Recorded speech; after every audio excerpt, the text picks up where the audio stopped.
So what I'm trying to tell you guys is there's all these details, and they're so consistent from one person to the next person to the next person to the next person. And in the Montauk Project, they had this one wave. It was like a 20-year wave, a sine wave that would take 20 years to complete.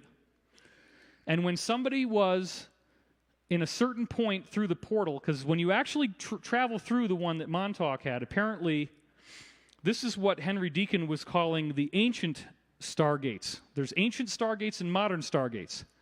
Modern stargate, you just pop, and you don't even feel anything. It might be like, like Bob Dean said that it was like a sudden electrical shock in your body, but it's almost imperceptible. And he even told me one time he reached down for his briefcase right as it was happening, and then didn't even realize until he stood up that he'd actually been through it, and he was disappointed because he wanted to feel something, but there's nothing to feel. So that's a modern portal. A modern portal, boop, you don't feel anything. Ancient portals, the ones that were built a long time ago, can be very, very rough. This is, from what guys like Henry Deacon and other insiders reported to me, you're going down a tunnel of light, similar to what you see in various movies. There is a visible tunnel, and it's shifting and turning like you see in the movie Contact. And the psychological impact of this can be very, very extreme. There are a certain number of people, a good number of people, if you send them through an ancient stargate, they will never recover. Their mental health will never recover from going through that portal. They're done. They come out the other side, and they're never the same. They're broken. Because apparently you need to have reached a certain level of spiritual maturity to be able to actually handle this experience. It's not just something that happens. You don't just get a nice ride. So when people went through the Montauk Project from the seat from the UFO, and they went through that portal, it was one of these bumping and jostling rides through a wormhole. And then interestingly enough, as you're going through that wormhole, they can tell where in time you are by how far this 20-year sine wave has gone. Okay? So they know if you were to suddenly pull out of that wormhole at a certain point, they know exactly where in time you're going to land. So one of the things, and again, this is something I heard from more than one insider, okay? More than one insider said the same thing, which is that they got to right around December 2012. They didn't have it down to the day, but they could calibrate it pretty closely.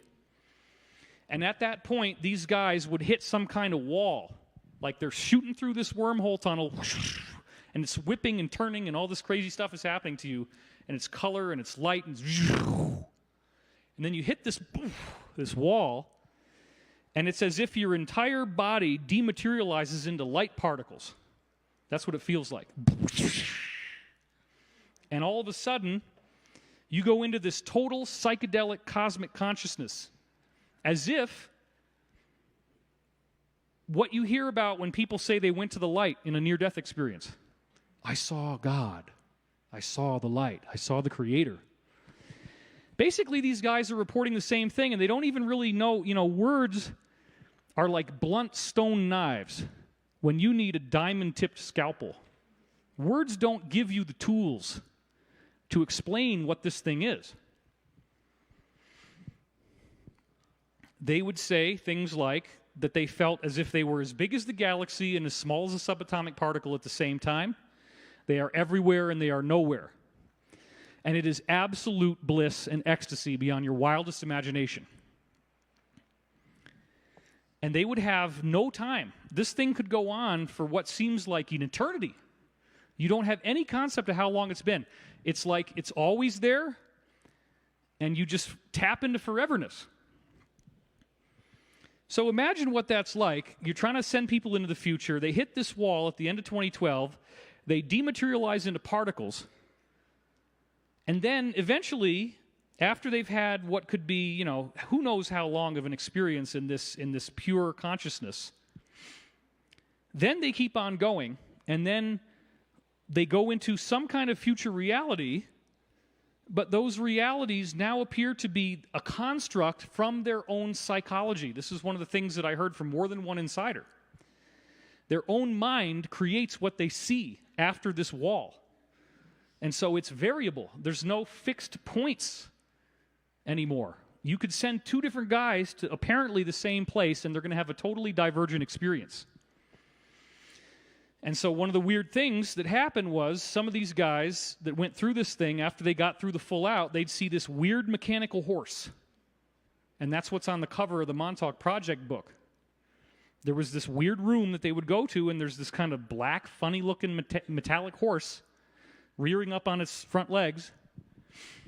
And I guess because the theory was that because different people saw this, that it created some kind of thought form construct that they were able to interact with. And then you could send other people to it, but different people would see it differently. The horse might be a different color, or it might not even be there. So it's a very strange series of things. So you have to understand, I'm looking at the end of the Mayan calendar. I'm looking at the fact that the Mayan calendar cycles are charting accurate planetary motions. This includes the 260-day Tzolk'in, which charts all the inner planets' rotations. They're all common denominators of 260 days, multiplied by a certain number. Exactly, like down to the decimal point. Same thing with the Katun, which is a 20-year cycle, roughly speaking. Same thing with the Baktun, which is 144,000 days, or roughly about 400 years. The Mayan calendar is charting planetary motions. And how the heck did these so-called primitive people, first of all, how the hell did they build pyramids? Why do you get pyramids on both sides of the Atlantic Ocean in seemingly geographically isolated cultures, and yet they're not? Because even the base perimeter of the Pyramid of the Sun in Teotihuacan is exactly the same as the base perimeter of the Great Pyramid of Giza. Oh yeah, it's a coincidence, right? The only difference between the two pyramid cultures is that one of them is straight and one of them goes in steps. Big frickin' deal.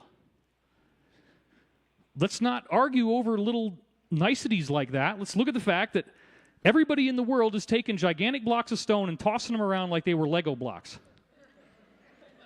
And there's nobody walking around in daddy diapers and doing this stuff in today's world in the jungle. Sorry.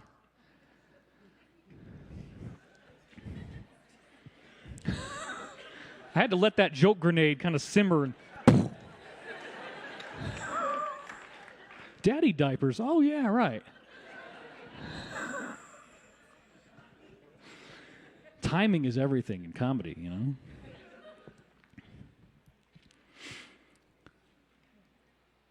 So we have the proof right in front of us. There's some big, big things going on. There's some big mysteries that have not been resolved.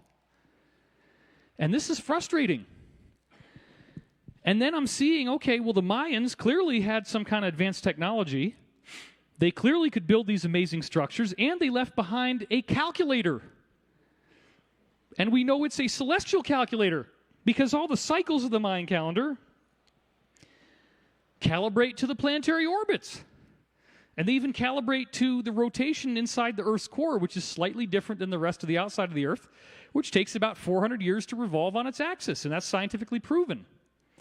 So the Katun of 144 days, or the Baktun rather, the Baktun is cataloging that movement. All this interesting stuff about the Mayan calendar, and it supposedly ends on December 21st, 2012. And you know how many times people in our community have tried to manipulate the date. Oh, well, the Gregorian calendar, you have to actually adjust by 4 years, which means it's right now. Ah! Buy my book, buy my DVD.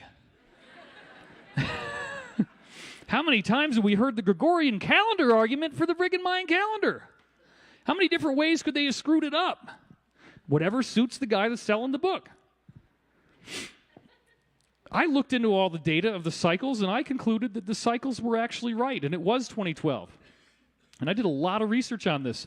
Then you also have these ages of the zodiac. They're 2,160 years long, and the movement from the age of Pisces into the age of Aquarius lands right smack dab on the end of December 2012 there. So I'm out there hearing from people talking from Looking Glass, and Looking Glass has two timelines, as I said. They merge at the end of 2012. And they're like flickering so fast you can't see anything anymore. I'm hearing about people in 1981 through 83 flying through these portals in the Montauk Project, hitting a wall, turning into light, having a God consciousness experience, and then nothing after that time is solid. And I say, you know what? These experiences sound an awful lot like the idea of ascension. Something big happens to us. There's some spiritual transformation that we're going to go through. There's some major, major evolutionary quantum leap in what it means to be human. So 2012 comes, and I'm looking at this, and I had also been getting dreams and messages from extraterrestrials, what I thought to be. I'd had incredible dreams, starting when I read this Law of One material, in which, for example, I see a UFO, and I'm so excited. I had the rock star effect, the wrong rock star effect, right? Oh my God, I'm so excited. And it goes, poof, and this thing comes out, and it's spinning really fast. Comes down, lands in the ground, and it's this telephone, but it's got sharp edges on it, and it digs into the ground. And it's an old-fashioned rotary dial phone with the little squiggly cord, and it starts ringing.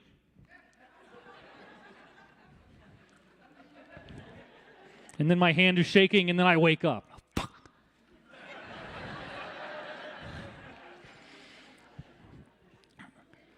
I had a dream where an extraterrestrial being shows up in front of me, and this wind tornado comes from behind him, and all these books are flying at my face, and it's all the 300-plus books that I'd read since I got into this stuff back in 1993, when I really started to binge on books, the paranormal.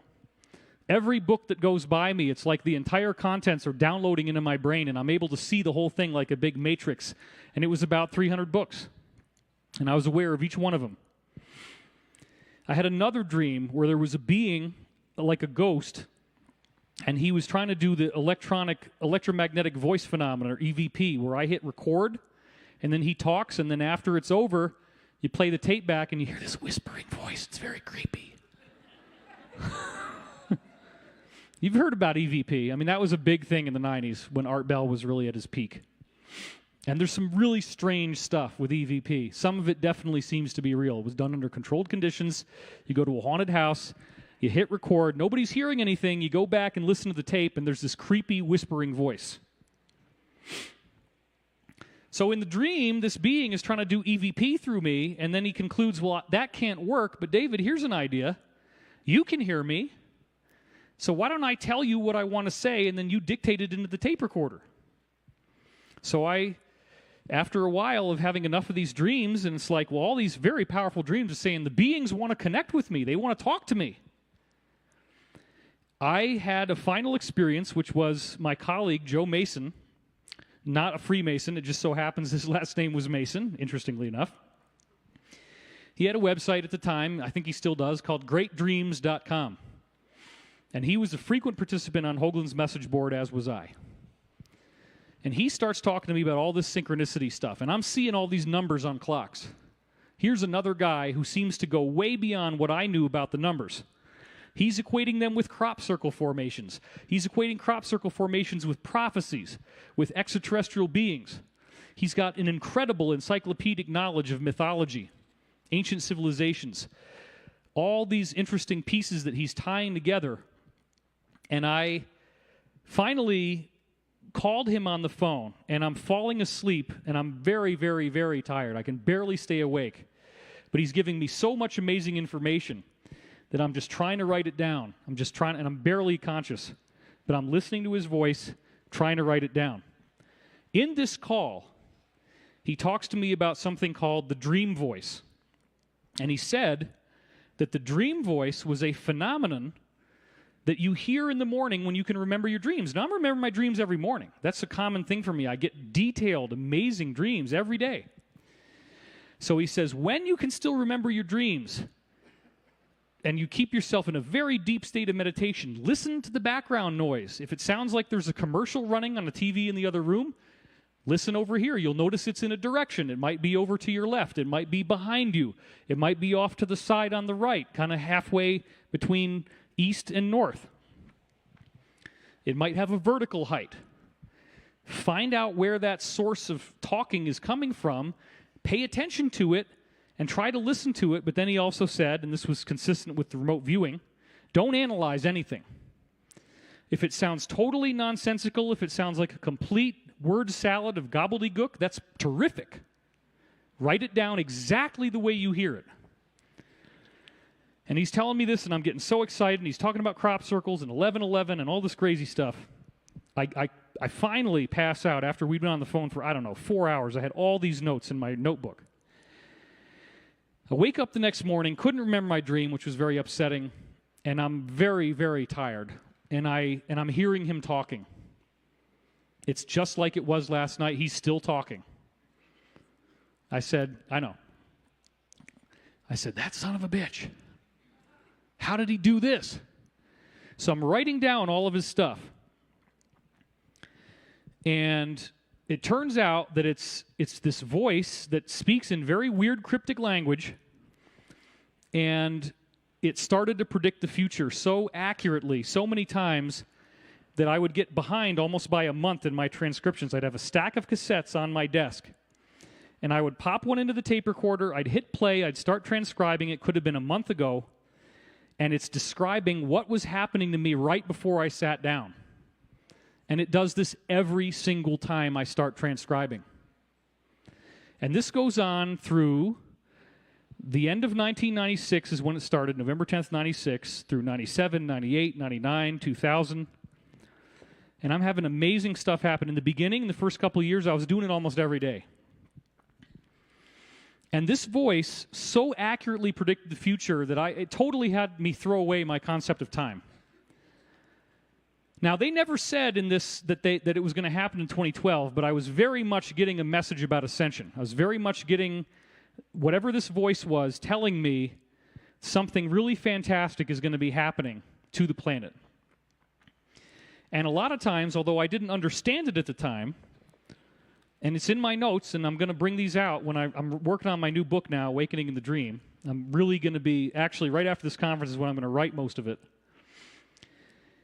I'm going to show you guys the notes of the original, and I'll probably even bring out audio transcripts because I'm dictating this, whispering. Seeing beings that look Nordic in white robes who appear to be telling me this stuff as it's happening.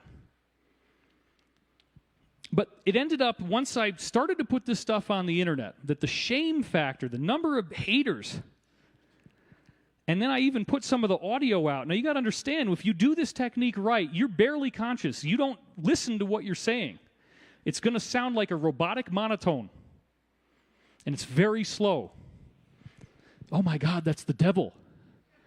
How the hell did you get Matthew, Mark, Luke, and John written, guys? I mean, come on. People have been able to do this. Sacred, inspired texts have been going on all throughout history, and they have amazing prophecies in them. I had no idea when all this started where it was going to go. But it was only first with Emory Smith popping up in 2009. Here's a guy claiming that he's autopsied 3,000 different types of biological specimens during his time in an underground military base. 3,000 different types, including over 1,000 intact bodies that are all different, but basically more or less human-like. He calls it the 5-star pattern. That was in 2009. And he's given me all this great stuff. So Emory only came forward after grievous threats against his life, multiple times. And I said, if you don't come forward, they're going to get you. By that point, everybody had heard from Corry Goode already. Corry had written me as far back, I think, as 2008 or something, 2009. But he didn't actually step forward and tell me what he really knew until 2014. And he wrote 3 people when he started. He wrote Benjamin Fulford, Carrie Cassidy, and myself. Fulford passed. Carrie actually got to him first. I just kind of held back and said, let's see what happens with this, you know. When Corry started talking to me, here's a guy who's got all of the different pieces from every insider. There literally were things from every other person I'd met that he said. Oh, yeah, I know about Looking Glass. Oh, yeah, the portal and the shimmery thing on the edge. Oh, yeah, yeah. Whew. So I was scrambling like crazy to write everything down that he said. We were talking almost on a daily basis, and all I'm doing is asking questions, and he's answering them. And from probably November, and I recorded everything, so I still have all the recordings of those original conversations. And there's probably some stuff in there that we don't want people hearing, so we're not just going to dump them on the internet. We were gossiping about certain individuals, and those things would need to be cut for reasons that you might know. So anyway, I have all the tapes. I have all the original recordings. They're actually MP3s, and they're in multiple locations, so nobody can just grab my computer and run away with them. I took so many notes that it ended up becoming this massive 120-page document, and that was what led to, that was the collateral that created Cosmic Disclosure. I said, look at all the material we've got. Look at how amazing this stuff is. And when we brought Corry in, originally we thought, yeah, you know, he might be good for 6 episodes. We might get a 10-episode or a 13. Maybe if we're lucky, we'll get a 13-episode miniseries. Corry and I sat down in the first week alone, and we knocked out like 22 episodes. 26. Okay. He remembers better than I do. It's basically like we just had to stop the camera every half an hour and then pick it up again. Keep going. And lo and behold, the viewership numbers, the subscriber numbers for Gaia, which we were working with, absolutely went through the roof. It was the biggest hit they'd ever had. The subscriber numbers went crazy. It goes over 100,000 from like somewhere in the, I forget what it was, 30s, 40s, or 50s. It was a lot lower. Doubled the company, basically. And it was a very complex, weird story. It takes a lot of time and energy to understand this. So naturally, this is not something you can hit with a sneaker. This is something you got to really dedicate yourself to understand. It's hyper complex. Corry knows all this stuff that other insiders told me, none of whom had come forward on their own. Later on, of course, we get Emory, and William Tompkins ends up saying the same stuff Corry's saying. This is normal. If you find a real guy, they're all going to say the same kind of stuff. So without further ado, is there a microphone somewhere for him? Do we have a microphone for Corry? Because I don't see it. I don't want to blow his moment here. Oh, we got to get set up for it. We were going to do a little intermission. If you want to take intermission? Intermission, my Come friend. on, I got all this momentum. Yeah, bring him up. Give it up for David Wilcock. What's up, Corry?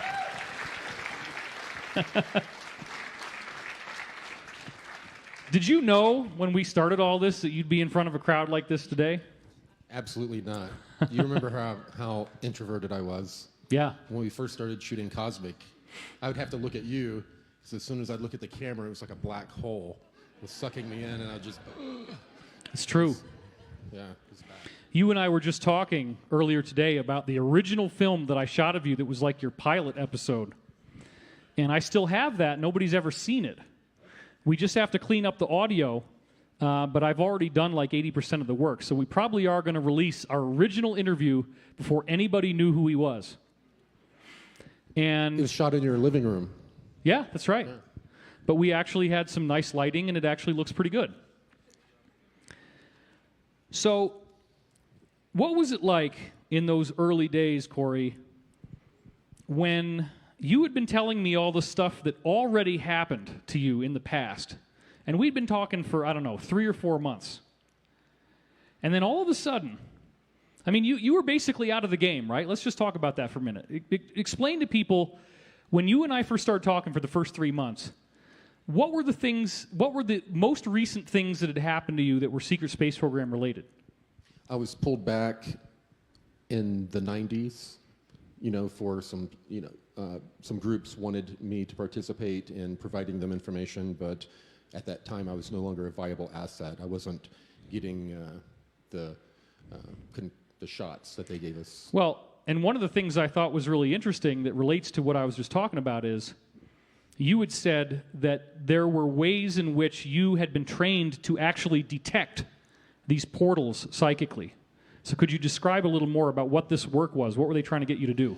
Yes, they would use intuitive empaths. They would use 3 of them to triangulate portals that would open, the natural portal system. And I've described many times about how the Earth and our local star are connected by an electromagnetic filament. And as the Earth spins, that electromagnetic filament is going up and down the equator and going below. I'm just going to freaking do it myself. Going below the surface of It's the all good. Earth. Yeah. But these points are connecting to nodes, and these nodes can be a magnetic connection that it makes high up in the atmosphere, even in space. It can be on the surface of the Earth, or it can be underneath, even under the ocean. And they would have 3 of us triangulate where these were going to open next, so they could position themselves to take advantage of the portals to travel. So some of the technology that they had, first of all, these would be like anti-gravity craft they're flying in, I assume, right? Yes. But they apparently, when a portal opened up, they might not be able to normally detect it with any electromagnetic signature, but psychics could. Yes, and they had technological ways of predicting where these would open, but a lot of these, like in the 90s, these groups that came and picked me up, they were picking me up in triangular craft that had been handed down to them. They were cabal-type people that had access to this technology. Right. But they didn't have access to all of the technology that was telling them when portals would open. They were flying illegally without clearance, so they couldn't they couldn't call in a location for a portal to open. They had to find another way. So somehow these guys were doing unauthorized trips, and if they could find one of these naturally occurring portals, they had technology that could then harness it and use it to travel somewhere else. Correct. Did you ever have an idea of what they were going to do when they got to the other side? Or what was the reason why they needed to have an unauthorized trip? You sometimes would be able to extrapolate what was going on by what equipment was around, how people were dressed that were about to go through a portal, but you didn't have a need to know that type of information. So you didn't stay on the ship once they found the portal. You just found them the portal and they go off on their own. Right, and a lot of times these people wouldn't even use a ship. They would bring us to a place, and we would determine where a portal was going to open, and then they would send a local team through on foot sometimes. They would arrive, like we would give them a longitude, a latitude, and altitude. The team would arrive with a remote set of equipment that would open up a portal. And these would be on tripods set up around, usually 4, I believe. And in the middle is where of the 4 tripods. Is this making sense? Are you picturing it? Yeah, I mean, this is exactly what I heard from other insiders. The only difference is that they apparently got it working on 3 instead of 4. But Yeah, everything else I is can't the remember same. if it seemed to be that they had to have 4 for 3 spatial connections and then a 4th one for a time. Even or now, something. I'm learning brand new stuff, guys. We've never had this conversation before, believe it or not. Give them a big round of applause. So we would give them this information, and they would have teams that were in craft that would fly to this location, and sometimes they would enter these portals on foot. Sometimes they would drive in with regular vehicles, and like I said, sometimes they would fly. Depending on if the portal's up in the upper atmosphere, they would fly through, and they've even taken submarines through them. And how do you feel about what the other insiders had said, that you see where you're going and there's like a shimmery heat signature around the edge? That's exactly how I described it in the past. So obviously, guys, the trouble that we're having here is that this kind of information seems like it's sci-fi, seems like it belongs in a movie. And somebody who's just casually watching this online and is like, these guys are crazy, Corry Goode is crazy. You have to understand the density of different people that have said the same thing, the density of the data and how consistent this is. We just found another one right now. Anytime I start talking to him about something new and I open up a new line, I invariably hear him say things that other people already told me that I didn't put online. So this is just another example. So that was the last time that you had had anything happen. Now, another thing I remember in the early days when I was talking to you, and if we ever do go through the trouble of digging up all those original recordings and publishing them, there was a certain extraterrestrial contact that you had had, and you were very, very evasive. Like, you told me basically everything I wanted to know, except that you said some kind of ET group had contacted you, and it was a very personal thing, and you didn't want to let me know. Come on, dude. What would you do if 8-foot-tall bluebird started talking to you? You know, you have to sit back and process a little while and wonder if you're crazy. I mean, I'm absolutely shameless. I'll make jokes about my member, so I probably would just tell everybody. But you and I have very different personalities, so I totally get it. I'm an introvert. Yes. I'm definitely not. You're getting it all here. This is the backstage pass, okay? There's the cold cuts. Unlike Faster Pussycat, there's no big jug back there. And there's nobody vomiting over in the singing bowl. So why did you not want to talk to me about these beings? I mean, apart from obviously the embarrassment factor, you had told me there was some other things that were going on, that it was not just like a random set of messages, it was very personal. Right. Well, during the time, I was told not to share the information. But as I've told you in the past, I had been involved in an intruder intercept and interrogation program. I'd seen many different ETs at their best and at their worst, but I'd never seen an 8-foot-tall bluebird being, ever. I haven't heard anyone talk about it. So I was a bit concerned, to be honest, when it first happened, and I was really trying to figure out what was going on, because it was, it was pretty much almost like a religious experience. These 6th-density beings, you know, your 3rd-density consciousness comes into proximity of theirs, and it affects you. So walk us through, in these original experiences, how did this happen? Were you told to go out into a field and there's this brilliant light and the craft comes down? What was it like? How did they reach you? Through my dreams in the beginning. And I remember the first time I was having a dream, and for some reason there was a commercial that was popular during the time, or that it came out during the time. It had a female soldier coming home from deployment, and this huge, I don't even know what kind of dog it was, greeting her, and jumping around all over her and greeting her.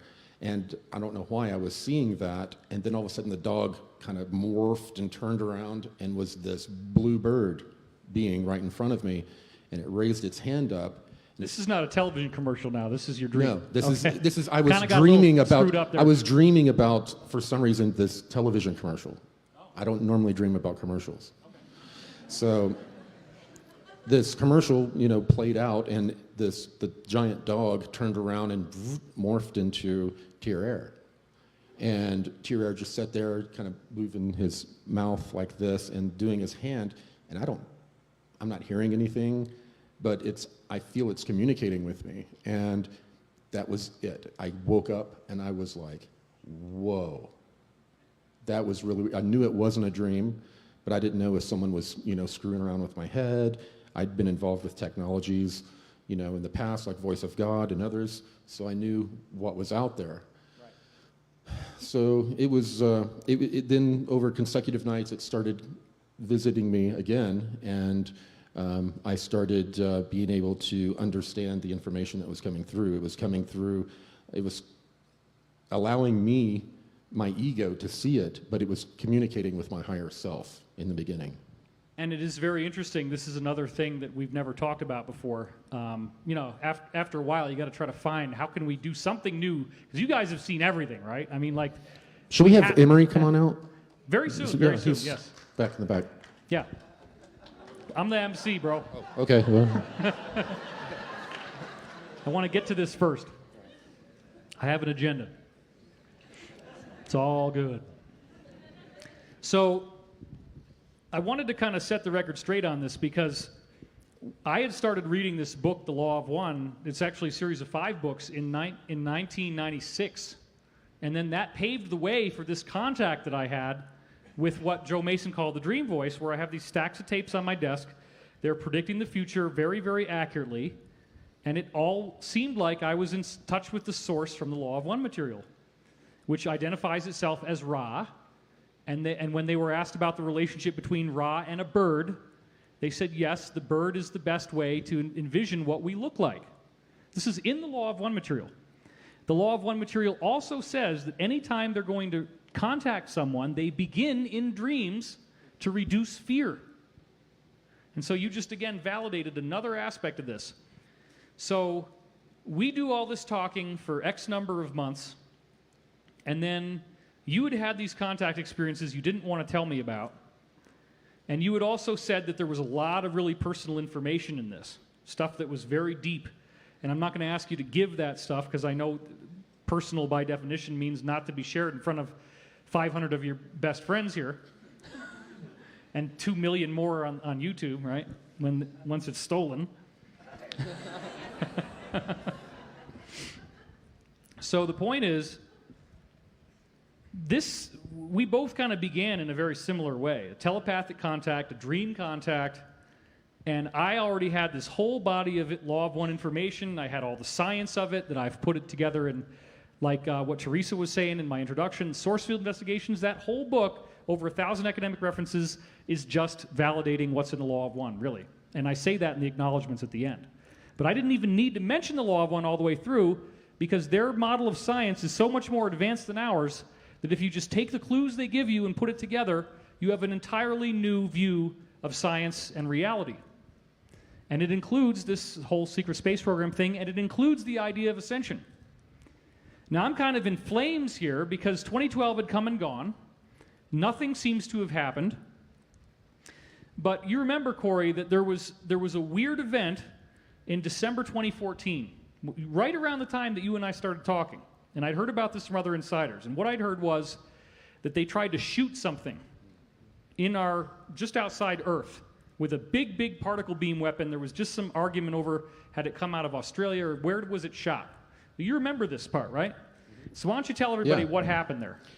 Yeah, I was told that either the targeting system for this weapon was in Australia and the weapon itself was in South Africa, or vice versa. That it was a 2-part weapon. It was a targeting system and the actual weapons platform.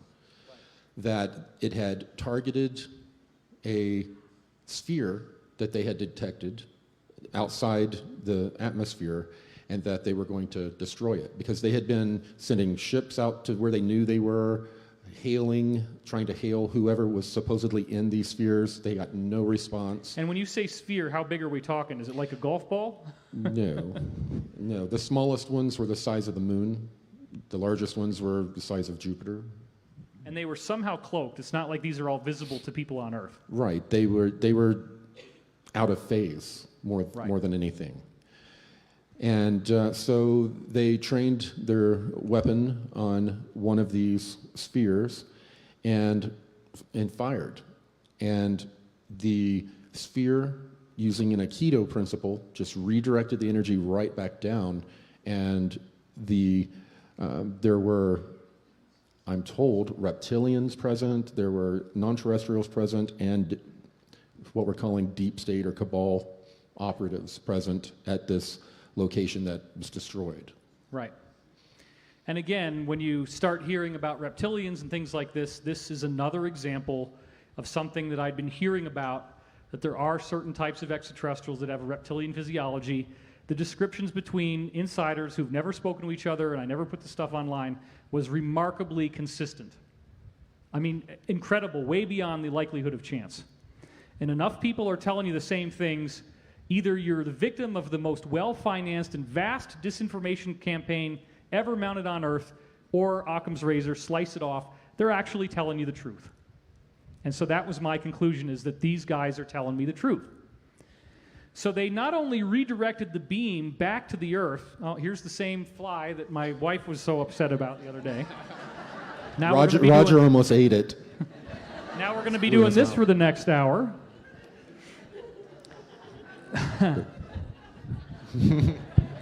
So, not only did this beam redirect back to the base that shot it, but a far more dramatic and massive effect also took place. And could you remind everybody, in case they hadn't heard all the details of the story, what that was? Yes. At that point, a barrier went up around the Earth and the solar system that prevented non-terrestrials from a wide range of densities from being able to come or go from our solar system. So essentially, we ended up under some kind of quarantine. Mm-hmm. And this event, again, took place after you and I started talking, but right within, so December 2014, you and I started talking, end of October 2014, right as we're really getting into the thick of it, that's when this thing happens. And there's this barrier that goes up around our solar system and the Earth. Now, it was at the very end of February that someone contacts you and says that they want you back into the world that you had come from before. So could you describe for us how that initial contact took place and what was the request that was given? Because you hadn't been contacted since the 90s for this portal stuff. Right. You're talking about when I started meeting Gonzalez. Yep. Right. Well, first I had met him before we were even introduced. He came to my house before I came out with all this information when I was going through all of the depression after I had the needle stuck in my eye, when I had a detached retina, and all of these 20 and back experiences came back, and it was overwhelming. He showed up with the Mayans at my house, and they helped mitigate the problems with the memories returning. A little bit later on, Tier prepared me, told me that I was going to speak on their behalf and that I was going to be contacted by people from my old life, I guess you could say. Right. And I was not at all excited about it. So for translating, for those who haven't heard this narrative before, when he talks about 20 and back, he's describing a very strange experience where you're taken into space, you work for 20 years, because they have time travel, they revert you back to the time you left, whatever that date was, and then they put you through this machine, takes about a week, and they age regress you back to the age you were when you left. And then they splice you in and wipe out the memory of those 20 years, and it actually works pretty well. And where that technology came from, I'm told, are the Nordics. That Nordics on other planets, when they're trying to liberate them, they will come in and use this 20 and back type program. They'll bring it in, and it allows them to use assets on that planet to fight for its sovereignty without breaking cosmic law.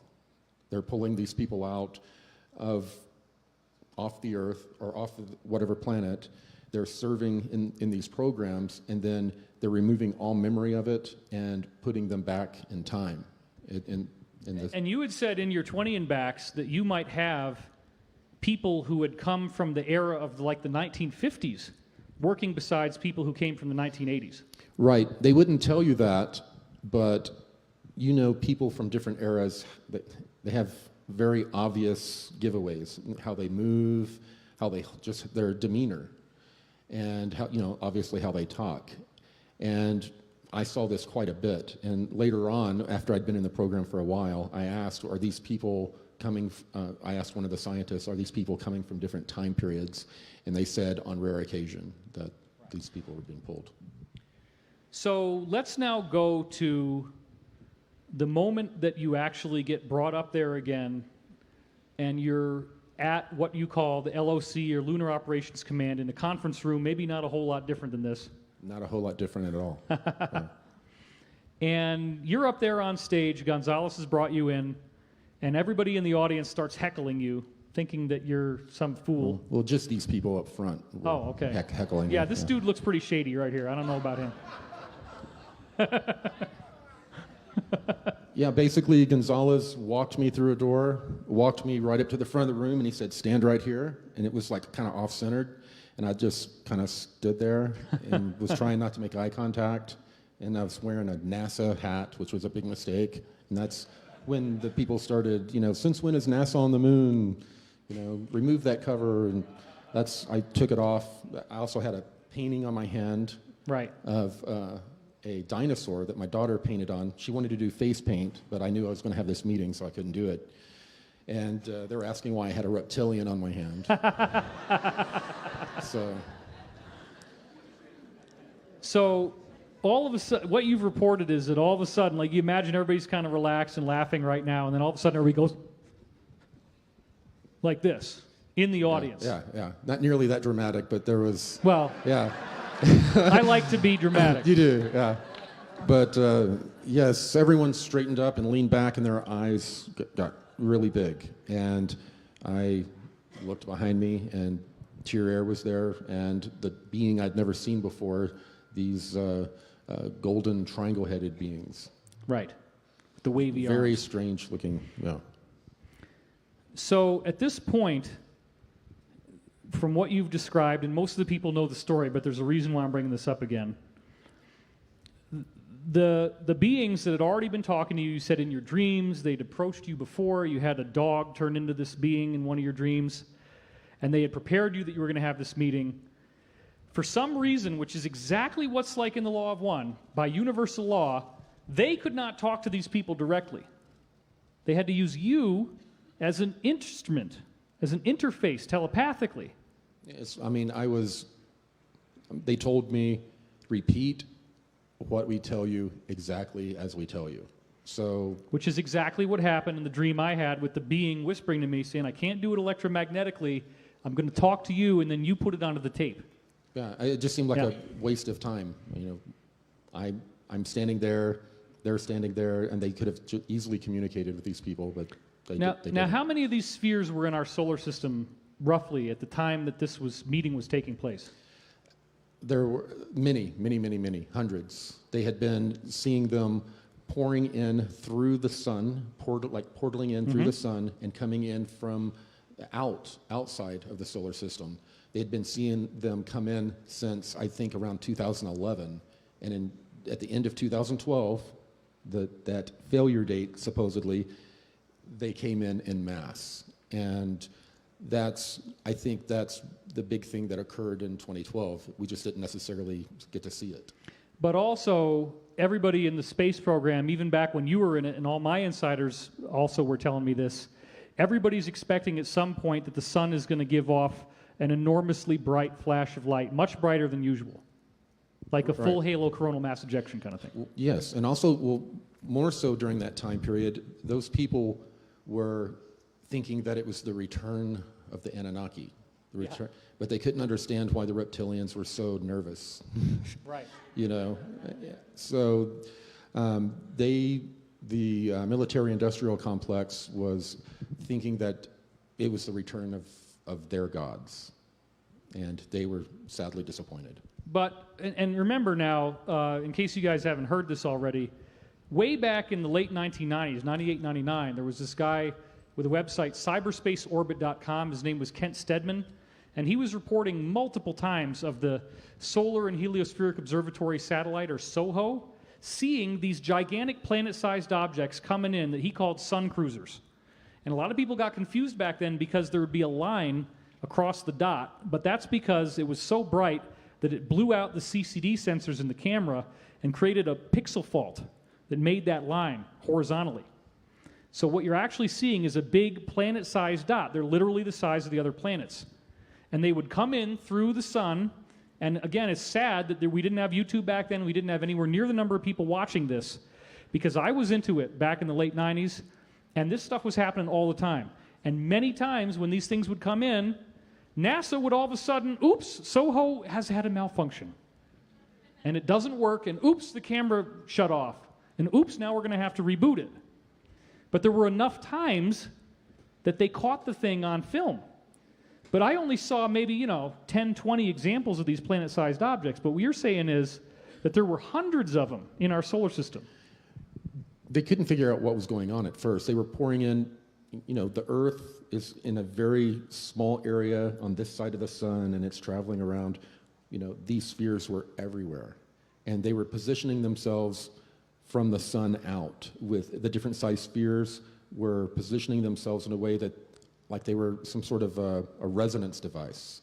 Waves were coming from the sun and from the outer cosmos, and as they were coming in, these spheres were vibrating and baffling the energy that was coming in because they were protecting us and the planet. We weren't ready for it yet. So a lot of these insiders that I had, their information was really no more recent than the 80s because they'd been out for a while, and then they come to me after 20 years of thinking about it or more. And back then, they were thinking that the sun was going to do its flash at the end of 2012. And they were seeing things like these two timelines that fluttered together into one at the end of 2012. They have the guys going through Montauk and the portals, and then they hit this wall and they turn into particles. And then after 2012, they have this God consciousness experience. And so I'm looking at this and I'm saying it sure looks like the solar flash is going to happen at the Mayan calendar end date. So by this point, it's come and gone. 2012's come and gone. And did these guys in the audience want to ask these beings through you, what the heck happened with 2012? Why didn't the sun do its flash?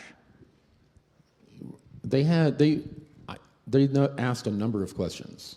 Some of them were about actually the law of one. Some were asking about a soul trap when we die. Right. And some of them were asking highly technical questions. I did not even know what I was saying back when I was responding. So, I had no base of reference to be able to tell you what I was talking about. I had no idea. But there was a point made, and this is already in the episode, so I'm not leading him, okay, for those keyboard warriors again who are going to try to think that they're amazing because they found a mistake or something. But one of the things that you did say, and I just want to get to this because we're going to bring Emory up in just a minute here, is that they were asked about what were the spheres really doing. And so just to really cut to the chase, it appeared, right, that the spheres were holding off this solar flash. Right. They were attenuating the energy. Okay. Man, the way I describe it compared to the way they describe it to me, there's a major gulf. I've described the electromagnetic filaments that, occur. So they break it down. For portals, yeah. For portals. So I'm sorry, I got lost in the... This is what happens when you're 113 years old. Yes. Give him a big round of applause, everybody.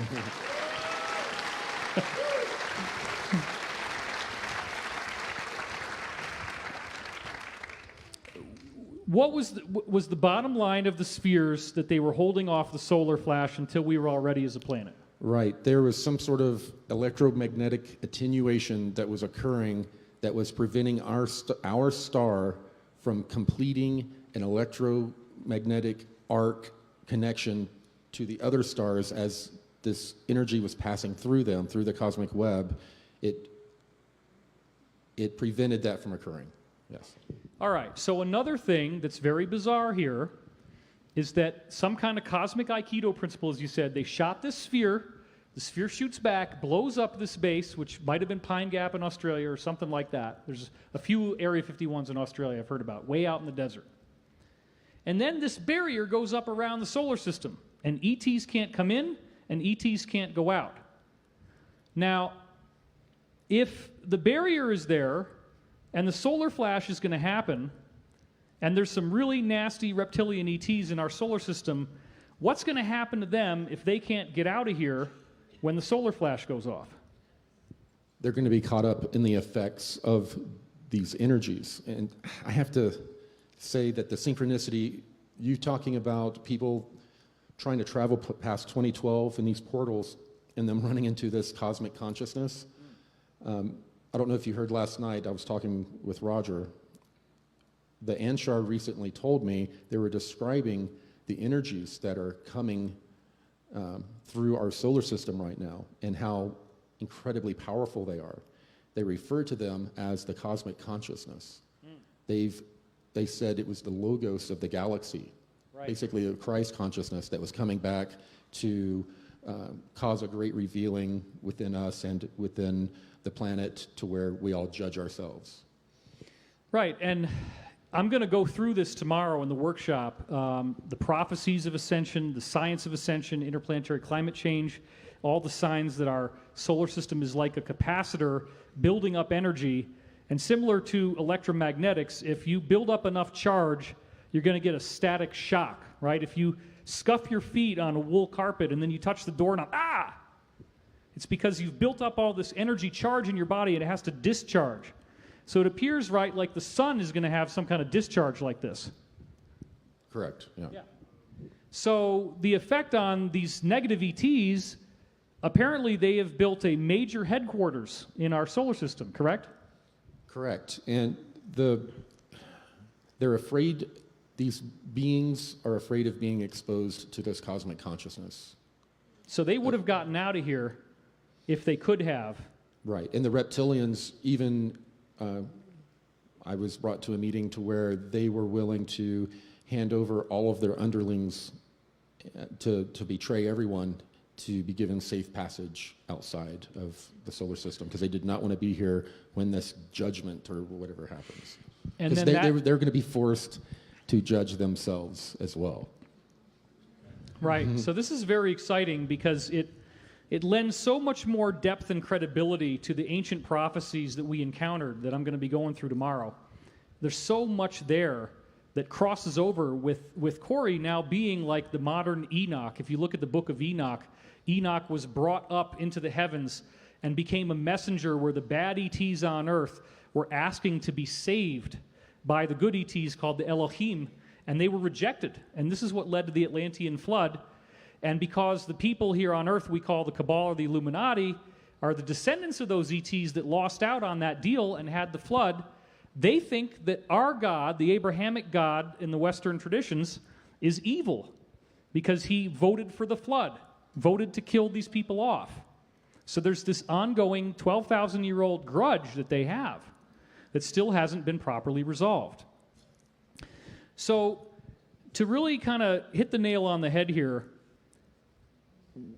obviously, when I started to talk to you and all the other insiders, everybody who was real had things that were precisely described in the Law of One material, including materials of technology, bases on the moon, all this kind of stuff. Did anybody in this crowd ask about the Law of One? Yes. Yes, they asked if Tier Air was the Ra from the Law of One. And what was his answer? I am Ra Tier Air. And the beginning of every statement they make in the Law of One starts with the phrase, I am Ra. And it was pronounced Ra by her, Carla, when she was speaking, but Ra is Ra, right? Right, they say Ra. Okay. Yeah. So what's so weird is that right away I knew, okay, Avian, Horus, right, Egyptian, this is the Law of One contact coming back. But I wasn't buying it. I know, but then in the kitchen, remember this part, in the kitchen I asked, is Corry in contact with Ra of the Law of One? And I heard 3 words, go outside now. That's all I got. And I asked again, I hear, go outside now. Like this. This is what it sounded like. 3 times I asked the same thing, and they did not give me anything else. So I say, okay, fine, I'll go outside. I walk outside, and there is this gigantic rainbow over the valley of Los Angeles. And so this is the funny thing, is they don't really answer the question. But yet, I knew the rainbow was the answer. And in the Law of One, they explain how they have to preserve free will. They can't really tell you, but they can make a strong hint. So again, it's like that answer was like a strong hint. So now I have, and you guys know this, of course, the Law of One is exceedingly complex. 106 question and answer sessions where he jumps all around. It's very, very complex material. To really dig deep into the meat of this thing, you actually have to read the Law of One, understand the philosophy, that they're talking about ascension, they're talking about these events coming to play. And the beings that you started to talk to seem to have this encyclopedic knowledge of the Law of One. It was crazy, like they had the book there and they're just flipping through it. So now, guys, without further ado, I want to bring Emory Smith up to the stage. Let's get him out here. Put this man to work.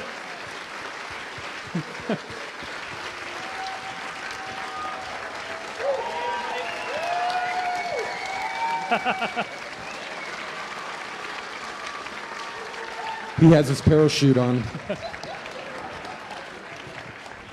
Vote for me in 2020. Watch it, I got my essential oils with me. Who was there last night with me? Raise your hands. You can't make that up, can you? Some good stuff. Yeah, I heard that you guys had some very interesting things taking place last night. That's the norm, you know. If you're at my house, you're going to see these things running around.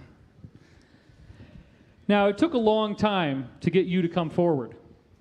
And it's very interesting for me because everybody kind of heard your story. There's a lot of love in this room right now. Oh, yeah. I gave everyone a high five except, you know, my two colleagues here. Now, we're unfolding a cosmic narrative here. And you, like Corry, have had in-person contact with extraterrestrials. Now, we kind of overlooked this when we were doing Cosmic Disclosure, but I've also had contact the whole time. It's just that for me, it was always telepathic. But the one thing that I can tell you guys is that every time that I would receive the contacts where I wouldn't know what the heck I was saying, the voices just come, I'm just letting myself talk, but I don't listen to it. And you have to be very deep in meditation so that you're forgetting each word as it comes out. Because it's so slow and your mind is going so fast that the time between words is so long, you can't even tell what the sentence is. And both of you guys have reported contact with ETs and telepathic stuff. And one of the things that would always happen to me is I get this incredible bliss sensation. In fact, I had to invoke the bliss sensation first and then be in this really, really deep trance before the words would come in, where later on I transcribe them and they would predict the future just like somebody's reading pages out of a book. You have to have that frequency before you make contact. That's why you did that. You know, then you're at that level of no ego and you're ready to make contact like we did last night. You have to escape from this realm here and drop all your shields down and say, I'm just the same as you, and you, and we're ready to make contact. And that's what happened. That's what you're explaining right now, is getting on that frequency level to accept that. And Corry, you reported that these beings, like when Tyrier was first talking to you, that you would have a very powerful bliss state. Could you describe that for us just with a little more verbal decoration? Yeah. Since sometimes I'm he literally so answers with one word. Yep. Yep. Yep, nope, and maybe. Okay. So the question was, what's it like? Can you feel your underpants? Yes. Okay, let's start with that. Okay. So some of these beings, we learned very quickly during interrogations, a lot of these beings, before they communicate or come in contact with a human being, they manipulate your state of mind. So a very gross-looking ET can project a image of an angel of light coming into the room with you and deceive you and interact with you. Now, so there's that type of them making you feel blissed out. They'll make you feel blissed out to make you feel all religious, kind of a religious feeling. Now, the higher density beings, it is just their consciousness vibration affecting you. Your vibration it starts vibrating a little faster, you know, and you feel the effects of that. And so just could you describe the emotional feelings? Like just give us some adjectives and some descriptive language about what does it actually feel like? The words don't work, you know, for it.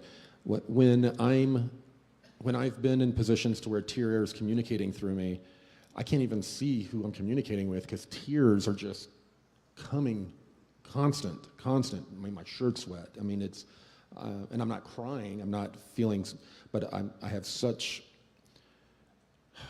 I feel like, you know, a cable can handle a certain current before it burns up. It feels like the current's been turned up extremely high.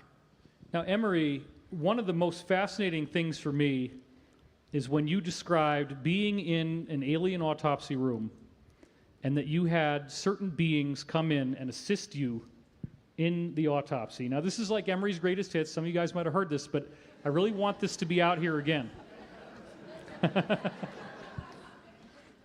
So could you describe for us, first of all, just give us one of the beings, or maybe more than one of the beings, that you were talking to in the OR, and how did this communication take place, and what kind of communication was it? This will take 30 minutes to answer. Perfect. I'll be right back.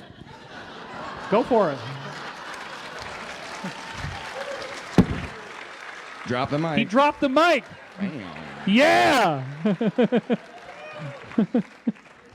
Just like when you come home from work with your family, you might be in a great mood, or you might not be. But the fact is, because your frequency is at that mood and that emotion, you transmit that frequency.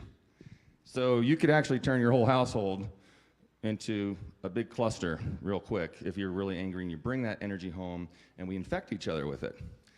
So the same thing with working with extraterrestrials who are very telepathic and very communicative this way using energies.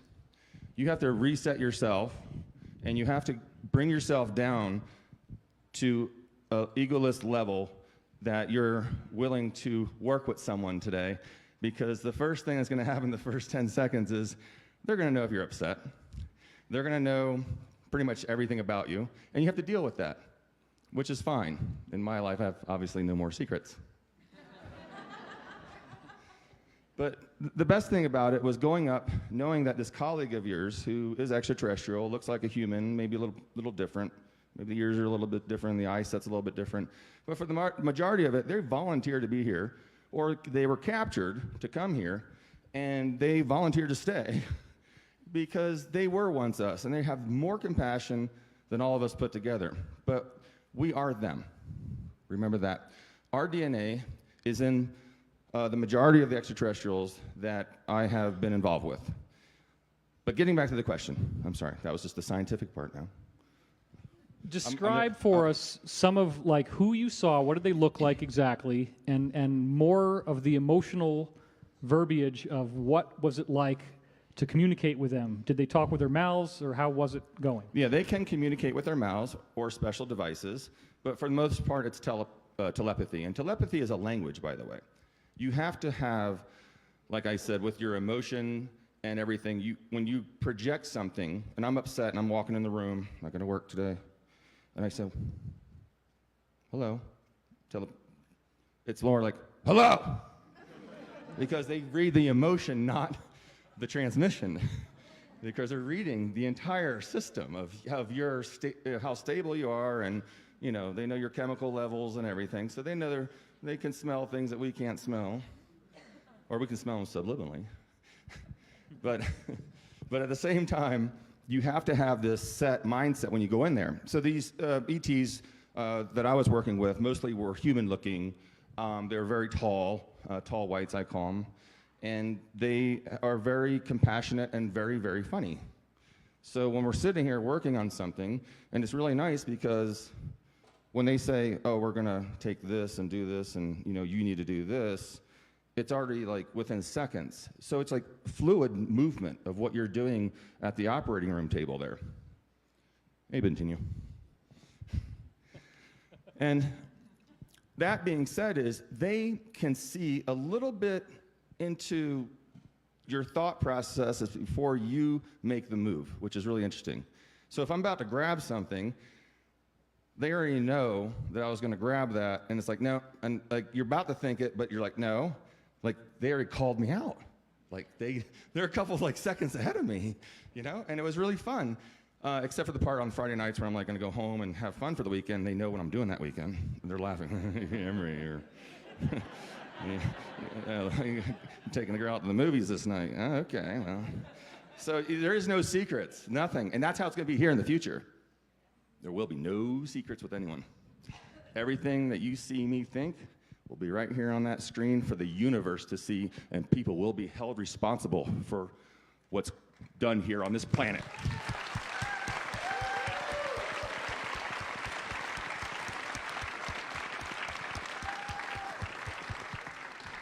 So since your presence has a tendency to occupy the space when you arrive, I'm just a regular guy with a regular dog. I don't think you were here when I was doing the opening intro, but I was talking about meeting rock stars. And I was talking about, oh, see, this is perfectly normal behavior. This is a serum. He has to ingest a certain serum to not shapeshift. That's classified. Shame on you. I knew that backpack had something to do with this. Okay, Corry has lost his mic, so he probably needs a new battery. That's why I always... Oh, There okay, we go. he's got it. Okay. We're good. So anyway, I was talking about meeting rock stars and how if you're all, oh my God, wow, it's so amazing, you know, you'll get like 30 seconds tops. Security. But if you're totally relaxed, and you don't really care and you're like, hey man, what's going on? Then they'll talk to you for an hour. Right.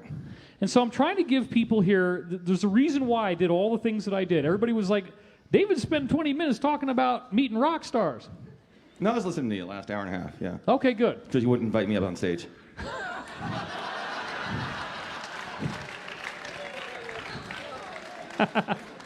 I wanted to make sure Corry had a chance to talk. Oh. Let's put it that way. I just know how these things go. There's a strategy. You want to roast, we can roast. My point in bringing this up was that I think a lot of us here, whether you think you're ready or not, okay, I believe for myself, the reason why I was able to get this telepathic contact with these beings is I might be there for an hour and I am talking robotically like this. And I know that when I transcribe this later on, that it's going to be this amazing stuff that predicts the future and has these beautiful messages from extraterrestrials for me, and I'll see these beings in white robes, and I'll, you know, because sometimes I'll report what I'm seeing as I'm hearing the stuff, and they were Nordics for the most part. My point is, if I had had that response like fans do when they go backstage at a rock concert, oh my God, extraterrestrials are talking to me, holy crap, what are they saying? I'm interested. If I got into that state, it's immediately going to break the contact. So the point is, you have to kind of not really, you don't want to see them as anything that special. You want to just be really relaxed, really nonchalant, so that you can stay bored. You can stay disinterested. You just let the thing happen. You let the communication happen. So Emory, given the fact that you've had a lot of this type of telepathic experience, how do you think that what I just said would apply to people here in terms of getting the chance to meet extraterrestrials? What is the set that they have to be ready for? I think the most important thing first is to really come to reality that we're not alone. And I know most of you here are like that, except for a couple of you agents. I see you. My people are watching you. And what that means is you can't have any fear, because we want to go to another country and learn about them. And just because we have a language barrier, that's okay. Okay, just because we can't talk to dolphins don't mean they're conscious. Right? Don't mean they're not conscious. I mean, they're not conscious, right. I'm sorry. That doesn't mean they're not conscious. You know, everybody would have flamed you on YouTube if I hadn't fixed that one. Thank you, Dave. Dave, anything I write or anything I do, he, checks everything out, makes sure I don't get hammered out there, because everyone wants to say something bad. Yep. But getting out there, which these two have been through, I'm the newbie. Getting back to this, so no fear is the biggest thing, is just saying, hey, and saying it out loud and actually projecting that, like when we pray, and say, hey, I'm ready to make contact, and I'm not fearful of it, no matter what that is. So please show yourself in the most safe and effective way that can happen for you, for us, and also safe and effective for them, so when they do come, because now, as you know, since the 50s and 60s and 70s, craft just don't come down here now like they were seen all the time, because of these neutrino light detectors and devices we have up there to destroy any type of craft that come in, right? And that is a deterrent, but they are advanced enough to holographically image themselves or project themselves or bilocate themselves, especially interdimensional beings. That's the other thing. There's so many different types of beings. Everyone's like, oh, what's the best one you've seen? Was that the octopus one Dave said, was with the cyclops eye? No. It's like, yeah, of course we phantasmically like those kind of things, but most of the part there are these 5-star beings, 2 arms, 2 heads, Really? You just let it out. 2 arms, 2 legs, and a head. Some have 2 heads. No pun intended. But what I'm getting at is we have to, well, no, there's conjoint twins. You guys are horrible. I'm a scientist, guys. You know what a conjoint twin is? Okay, sometimes you have no. Emory Smith, the man with 2 brains. Oh, guys, this is going on Comedy Central live at night. But that's how we have to prepare ourselves that way. And meditation's really good, and not getting caught up in all the negativity of the world, because it's always there. Okay, let's focus on the positivity. And you know how the positivity comes? It starts with you. You guys have to start thinking this way, because what happens, Dave, when we get a good collective together and we all start thinking the same way? We can change. It's called a cult, dude. I was trying to push your morphogenic field book, but okay. It's not Kool-Aid anymore. We got green tea in the back. People were concerned about food coloring, and they didn't like the sugar, so.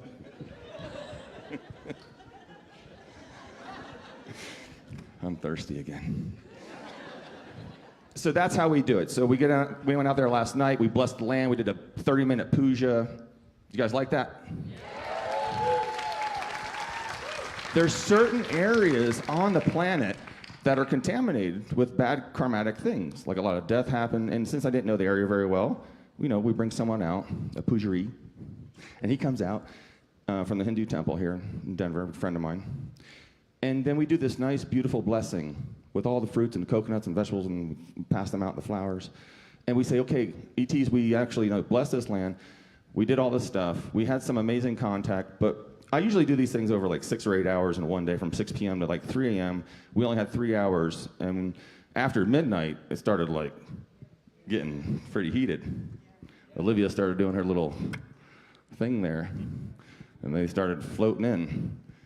But the thing is, you have to first make that effort to say, you're not going to sit here, oh, when are they coming? Are they coming here? Are they here yet? Why don't you actually talk and consciously put your energy into the universe, show them who you are, say it, either out loud or, make an intention. We had the nice bowl out there. Remember that big 24-inch singing bowl? Did you like that tone? It cleanses everything, gets people on the right tonality, because like Dave said, you have to be of the right tonality to actually communicate. And that sometimes takes time. Well, and I heard from somebody else that a certain number of people said, F this, I'm out of here. And then after they left, that's when all the cool stuff started to happen. Well, they always make sure that those bad guys leave, and the good people that stay get to see some nice things. And that's really, honestly true. We've had many expeditions around the world, CE5s, with 30 to 500 people.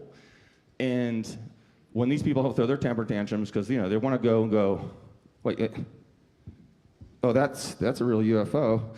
If you're out there to see Shamu, this ain't SeaWorld, sorry.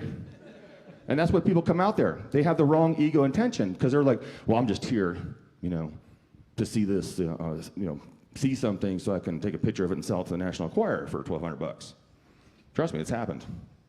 That's not the intention you have to have if you want to be elevated in consciousness and communicate with people that are a little bit more elevated than we are consciously. I mean, they're not chopping their heads off. They're not like hating each other, fighting over material things. But they were once us, and they have compassion for us. And guess what? Because of all of you, we're finally going to get there. All right. Emory Smith.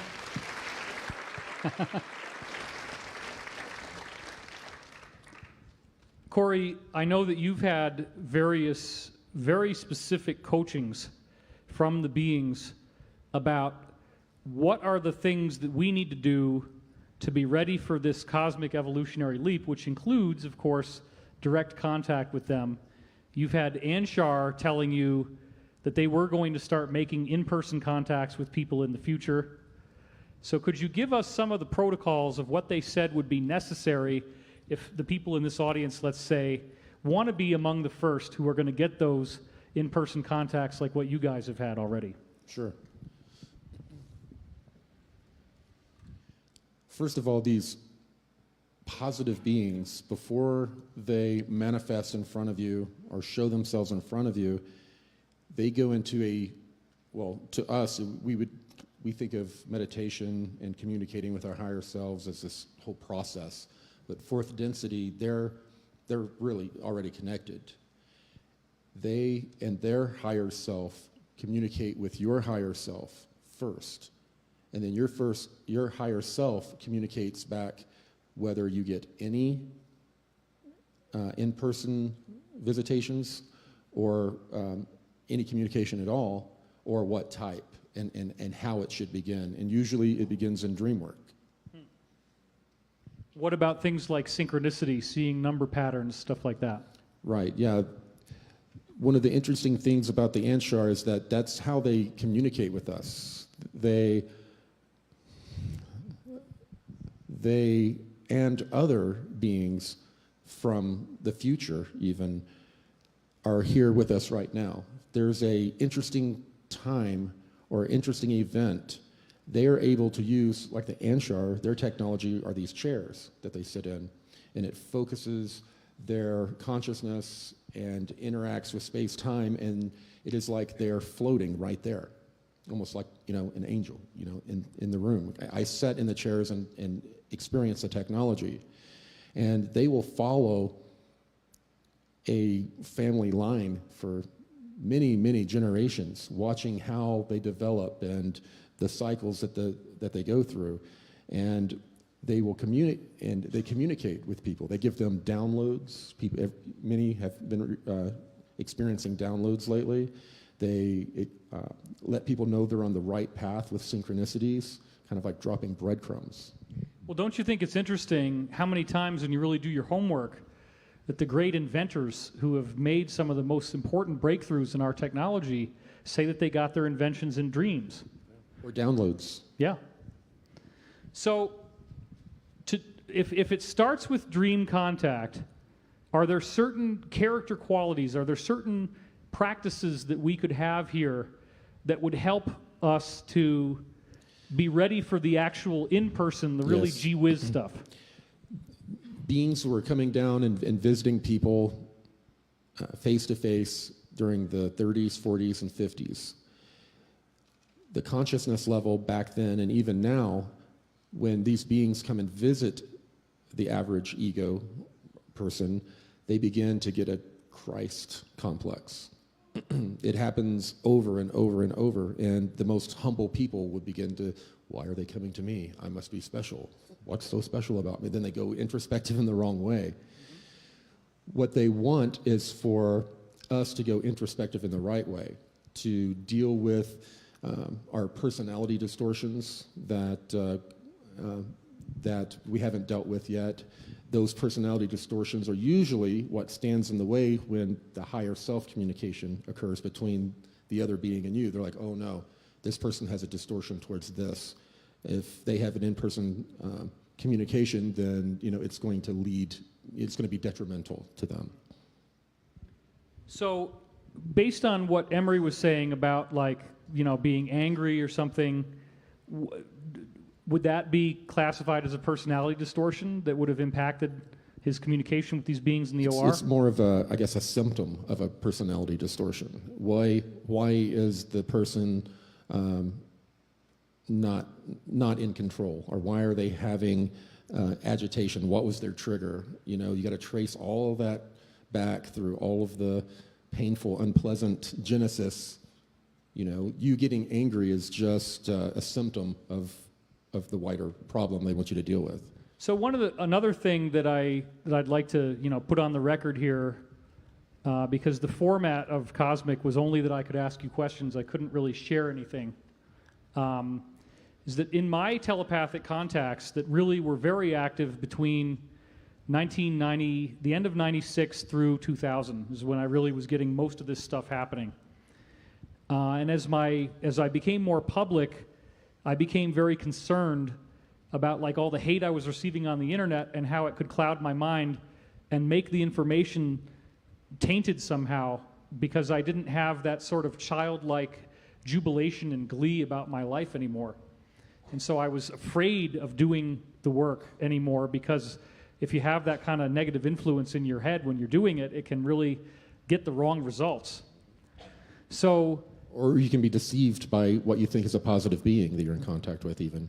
Right. So when people start to have a sense of being a savior, this kind of thing, I equate that to the starstruck thing that you get when you meet a rock star. Because part of it is, oh my God, I'm so special. Oh my God, I'm backstage. I'm meeting one of the gods of our society. This guy's on TV. I've seen him so many times. I love his music, you know. And that's what you don't want. And in the same sense, like, I don't even talk about the fact that I had these contacts for the most part, because I don't want to try to steer people into seeing me as being different. But it appears now that I'm at a point where I'm being asked in my dreams very concisely and consistently that I need to talk about this. So I want to point out something, a very interesting parallel between all three of us and what we've had happen to us. You got to understand, when I was doing these readings, that I was getting pages and pages of direct speaking documentation. Speaking ultimately in a pretty plain way. Like in the beginning it was very cryptic, but it got a lot more easy to understand as time went on. But they never let up on me. They never stopped criticizing me about being too afraid. They didn't like my diet. They wanted me to eat a whole different way. All this kind of stuff happened. And I mean, yeah, be careful what you wish for. Look at Corry Goode's body now compared to where he was when we started the show. It's unbelievable. So I'm seeing this parallelism here, and when we're looking at this solar flash that's coming our way, what were you told, Corry, about what we need to do to be prepared for this event? What did they instruct people about how to be ready for this thing? Well, it went back to the Blue Avian message to, process your karma, to forgive yourself, forgive others, because it all comes down to the fact that all energy has mass. And when you have these traumas or emotional scars, they have mass. And they act as anchors that hold you to third density. This cosmic consciousness that's coming through, that's causing us to judge ourselves and to be judged, we need to be at a point to where they pass through us. There's no electrical resistance. We're conductors. If we have not dealt with these things, then we're not going to conduct the energy. It's not going to pass through us. It's going to burn up the wire. Well, again, this is a very fascinating real-time discovery, because in all these years of readings, of which I have, many hundreds of pages total of all the things that were said, which I was supposed to be sharing with people, and now I'm going to finally start doing it, but I had suppressed it for a long time, basically because I wanted to build credibility in the scientific arena, because people really don't like channeling unless they're open to it. They think, oh my God, you just made all this stuff up. And, oh, those time travel stories, you just made all that stuff up. Well, I have witnesses. I have people. I did a business with these readings from 98 to 2005. I had 500 clients. I had some amazing things happen. If the client was ready for it, certain people would get stuff like, for example, there was one lady where the beings described the lyrics. They quoted from her poems and songs, and I didn't even know that she wrote songs. They literally quoted the poems and then explained to her what the subconscious reasons were for why she wrote them. And so she was literally sobbing on the phone, and one of the things I had to train myself to do is to not get out of trance when people totally lose it on the phone, to stay in this robotic consciousness, and I mean, the voice could get fast. Like, if I really got into it, it would be coming out faster than I could possibly talk normally, and just perfect transcribing. If you transcribe it, it's flawless sentence structure. It was very normal for people to have that kind of an experience. Emory, getting back to you for a minute now. No, don't laugh. Come on now. I'm trying to give everybody a chance. It's interesting that you had reported that it was called a spiritual mass because over and over again, we never talked about this, the beings reported karma as a gravitational well on your timeline.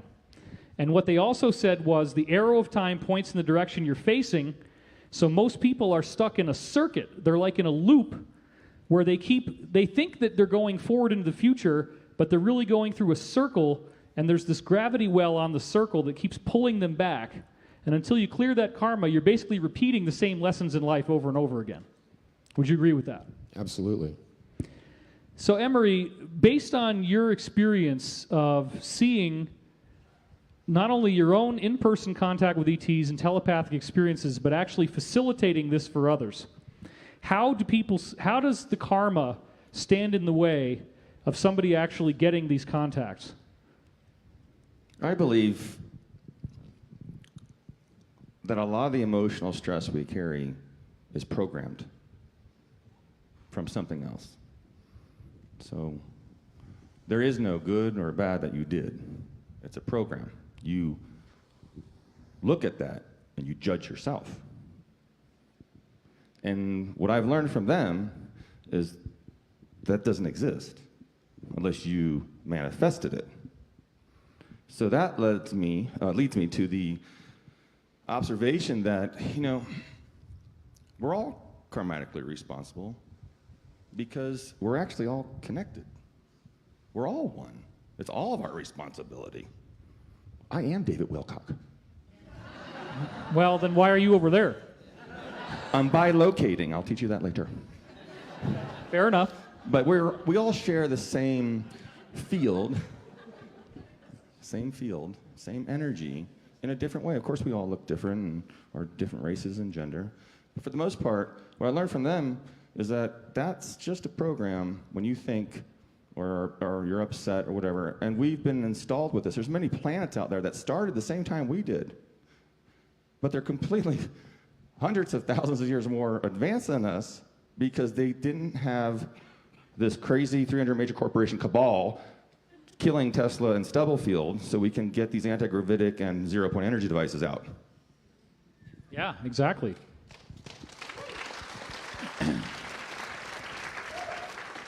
Well, just one thing that you said that I want to make sure isn't misunderstood.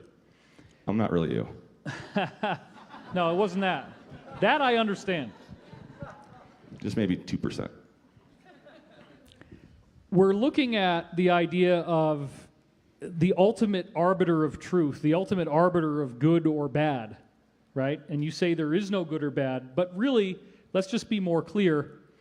And I want to see if you agree with me, because this is what's in the Law of One. It's what my readings would also teach people.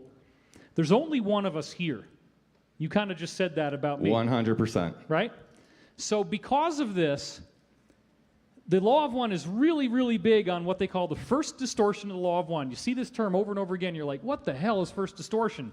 They use it like hundreds of times. And then it explains the first distortion is free will.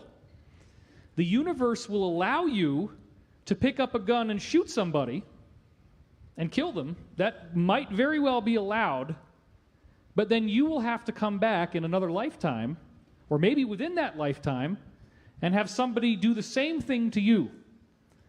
And because that other person is you, and there's only one of us here, there is an absolute karmic balance for actions that infringe on free will. So obviously, the goal is for us to learn how to always be positive and forgiving and supportive to one another so that we're not creating these needless experiences that are going to have to come back into our own life and give us these very painful things. Would you agree with that, Emory? Yeah, I do. I mean, we're all at a different level of education in this karmatic spiritual value of astral state. Some in preschool, some are already graduated. But the thing is, don't forget, that's a part of you. My little preschool friend here is part of me. Oh, so I gotta catch up. And then, my PhD here is also at a different level. So I got to balance these two guys. Well, see, he's the guy that's got to write the check at the end of this thing. I think that's why that happened. They're inside. So we're only as fast as our slowest runner, we say in the military when we're all running. So we have to do that. So we have to pick each other up. We have to take everyone together on this because we're all one. Does that answer it? Yeah, very good. Very good. Give him a big round of applause.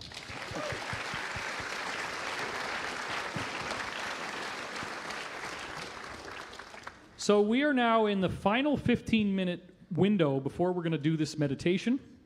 And this is a very important part of what we're here for. And I want to hand it back to Corry now. Since he's relieved himself in the bathroom, he's probably going to be ready for everything he needs to do here. I was counting on that intermission. Well, you don't get one with me. It just goes. It's okay. I have a thing back here, a bucket. Yeah. That's what I've been using. Gotta improvise. Let's talk. I mean, I could do the science and all this stuff, and maybe I'll insert some of that as we go. But could you explain, Corry, why, when you're doing an event called Dimensions of Disclosure, and we're talking about wanting to have full disclosure and wanting to get this information out to the public, why would we need to focus on something like a group meditation? What's the underlying agenda that these beings told you about why that matters? Well, it goes back to we are all one, but this illusion of separation, the only way that we can, I guess, come together is through the mass consciousness.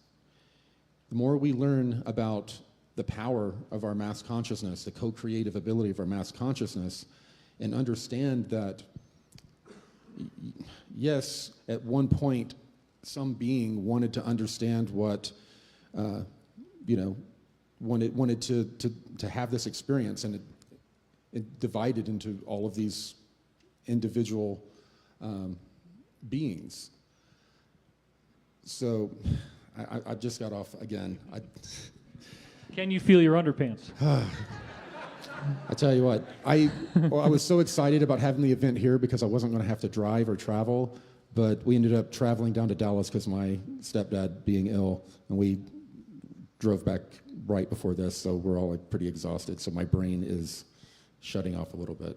Why meditation? Okay, meditation. This is our opportunity to get together and focus on one intent for our co-creative consciousness to manifest. And I said this earlier today, the biggest trick that the cabal pulled over us was taking away our knowledge of our co-creative abilities, and then they started to manipulate it through media and other control systems, and they trick us into using our co-creative abilities to manifest a negative reality. And this is us taking back that power and using our magic to manifest a positive reality.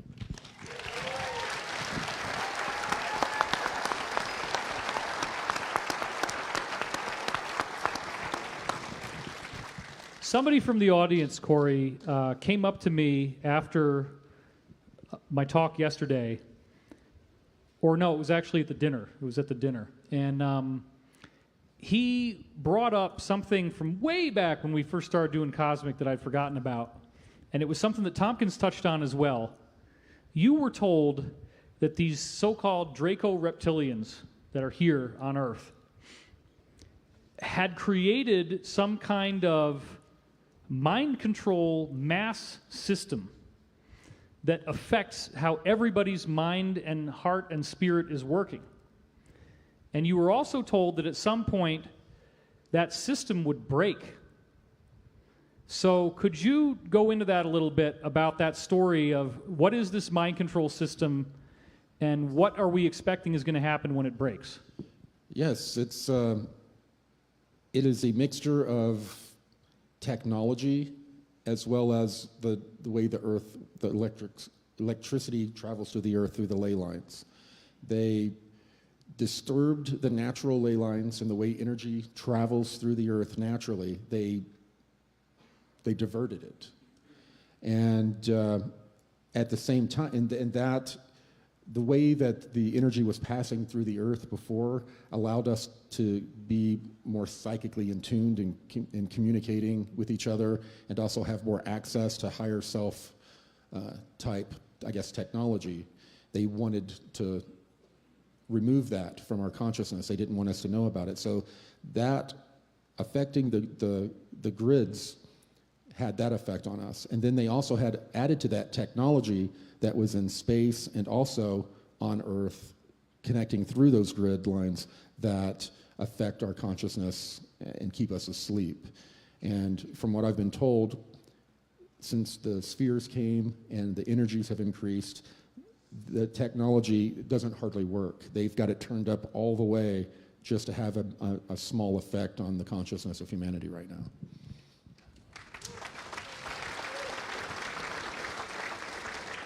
And Emory, that sounds a lot like what you were just saying, doesn't it? Yeah, I mean, I'm more scientific. I think about like scalar infotmetry because of the devices I was, introduced to, and this might be a reverse engineering of what they have done, because the science he's talking about is real. It's real science, and it makes sense. I don't know about the whole Draco thing, but I agree with what you're saying because it's already happened and it's happening. And I really believe that this meditation and things that we do cohesively with a good collective really breaks that field. Because remember, it's a field of energy. We're all energy. Yeah, I think also what has had an effect is that there are a lot of star seeds that their mission is to come back and reactivate these grids. And even people in this room have been going to sacred sites and trying to reactivate them and set that circuit back up to work properly again through the ley lines. There is no try. Only do. Slow down there, Turbo. Now, you were told, though, Corry, that at some point there would be a decisive breakdown of that system from even being able to do what it was doing, that it would just cease to work, and that there would be some kind of a sudden effect, sudden change in people's consciousness. Could you describe that? Yes, it's multi-layered. It's going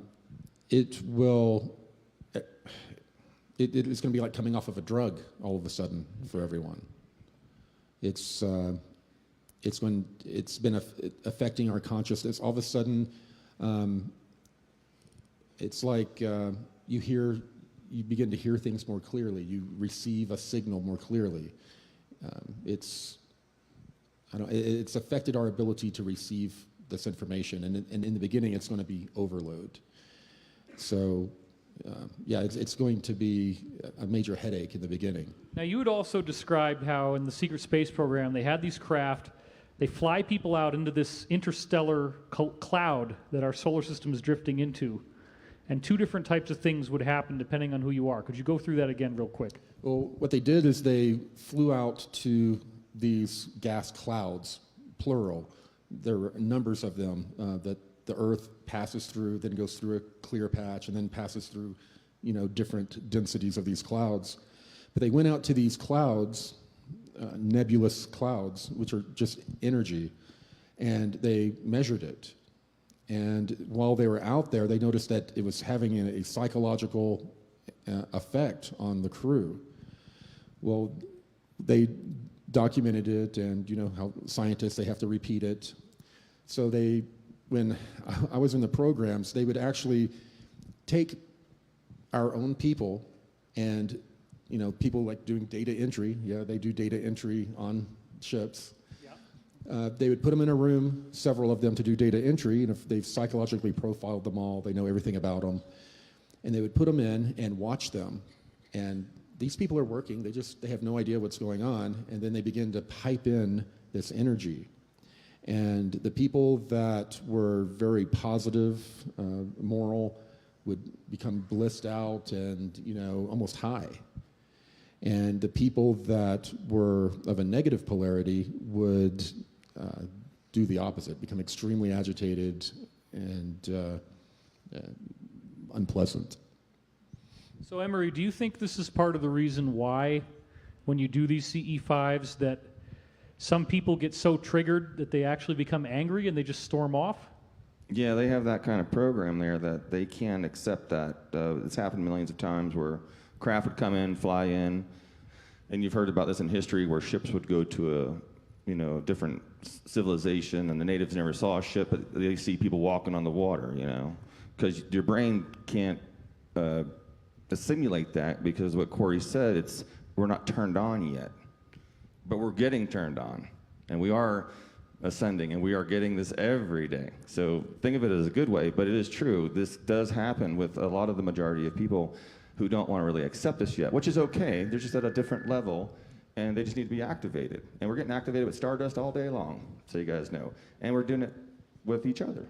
We're helping each other with, using sound and meditating and getting together like this. It's an activation. Every time you go into the stars at night, we do a CE5, your DNA has changed. We've measured it. Astronauts, twin astronauts. One goes up, one stays here. Twins, one's an astronaut, one's not, and stays on the land. This is all public information. You've probably heard this. Their DNA is now changed. Now, why is his DNA changed? Just because he's 85,000 feet up there floating around, and he gets back and his DNA is completely different. Something's going on. There's an activation of some sorts that are happening through the earth, through the energetic fields, and of course, interdimensionally. Well, the Chinese did research where they took seeds for like tomatoes and zucchini and stuff, flew them up into space, they grow the vegetables back here on Earth, and they're like from Findhorn, like super large, crazy, extra growth. And that's been documented again. So yeah, there's a lot of this kind of stuff. Oh, I can talk about plants all day, you know that. So I want both of you, before we start this, and Emory, will start with you since you're already standing. I don't want to inconvenience you too much. Sorry, I got to move a little bit. Got to keep the energy going with everyone here, right? So, could you tell us real quickly, since we all agree that we're going through a quantum leap in human evolution, I just want to get a nice short, because we got like 3 minutes before we're going to start this thing. What do you, based on the ETs you've already seen, what do you think we will experience if all of us are fortunate enough to have done our homework to be ready for this quantum leap in human evolution? What will we be like? What will our minds be like? What will our lives be like as we go through this? Yeah, we're going to live a lot longer. We're going to be able to do a lot of self-sustainability stuff where we're not using gas, coal, and oil. We're going to be able to change our genetics and DNA. We're going to be able to get rid of cancers and tumors and diabetes and all this stuff. And it's going to happen pretty quick within the next, 3 to 5 years, I believe.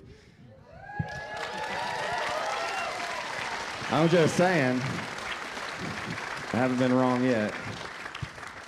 Corey, again, we have this Ascension message that's been coming in very strongly. It was the main theme of all my contacts all those years. It's the main theme in the Law of One. It appears that the beings that did the Law of One contacted you to bring this message to the next level. So what do you see happening? And maybe we could talk about some of what the Anshar told you and what their society is like. What do you see happening as we go into this new stage of evolution? What will we be like? We're going to be connected in a way that we're unprepared for, that this ascension is a consciousness ascension, that our consciousness is going to expand and blend in a way that we're going to approach all of our problems from a more cohesive way, like, 7 billion processors working on a problem in tandem instead of working on all their own individual issues to process. So it's going to be a quantum leap in the way we approach each other and our problems. Very good. So I got to fill 1 minute now. So why don't we bring up the singing bowl person? I know the bowl is there. You got 40 seconds. But we got to have a player of the bowl. I think that's her over there. Or maybe she just has to go to the bathroom. I don't know. We can just own. Okay. All right. I guess that's you. Okay, great. So we're about to turn into 11:11 here. So she's about to, I guess she's got to get her magic twanger and start banging that thing. But she's got to find it. Did I just say that out loud? Dave, we got to talk.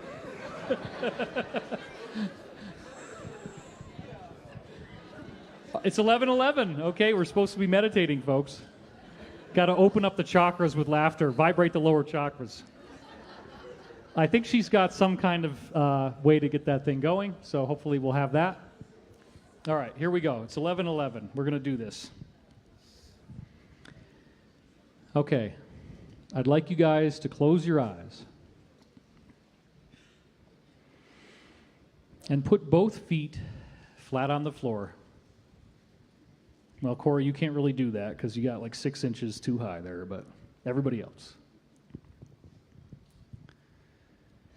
And take a nice, relaxing, deep breath in. And hold it. And just let it go. And then take another nice, deep breath. And hold it in. And let it go.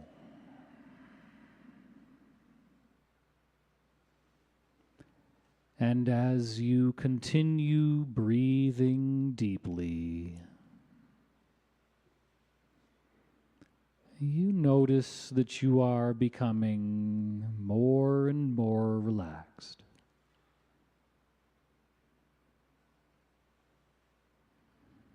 Exhaling all of the tension and stress in your body. Notice as you keep breathing deeply and becoming more and more relaxed. If there's any spots that might feel uncomfortable, muscular tension, joint pains, physical pains in your body, and as you exhale, all of those tensions are released.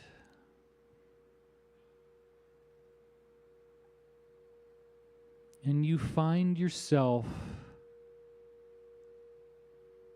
becoming more and more relaxed.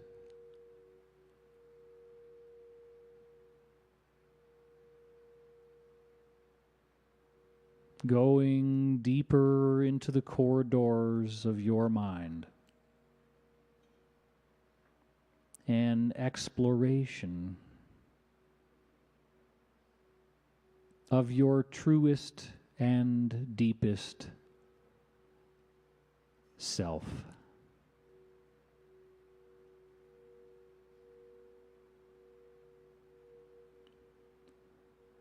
As you keep becoming more and more relaxed,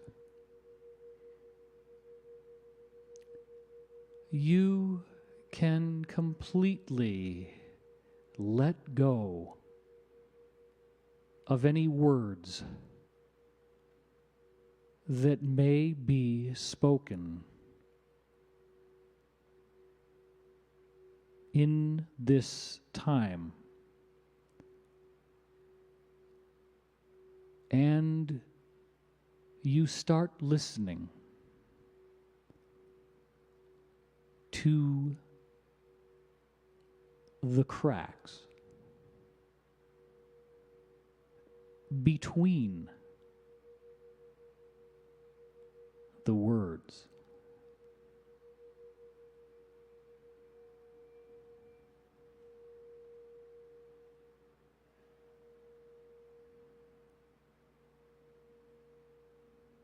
No concern about following the content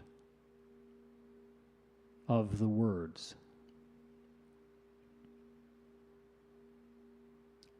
Tuning to information in the cracks between the words.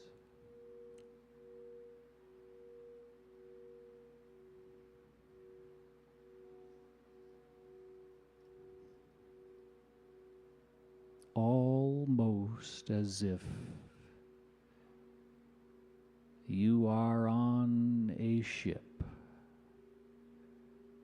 gently riding the waves of the sea.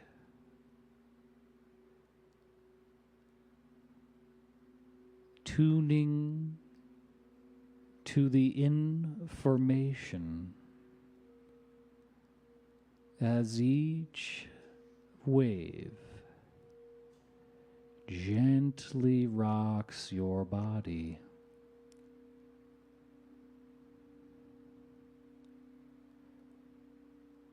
And there is a pulsation which gives information.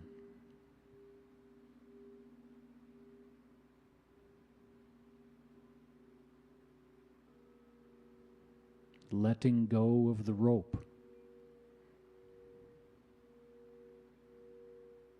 And what is released is not a loss.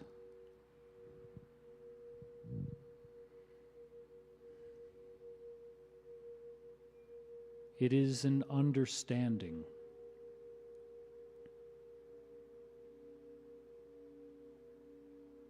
Letting go of the attachment to thinking.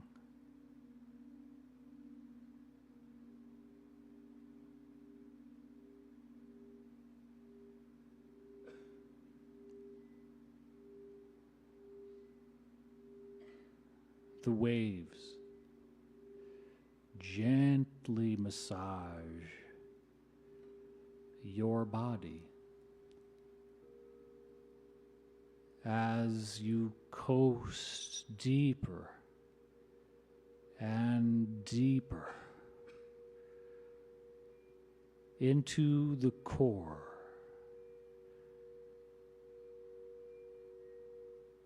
of who and what you really are.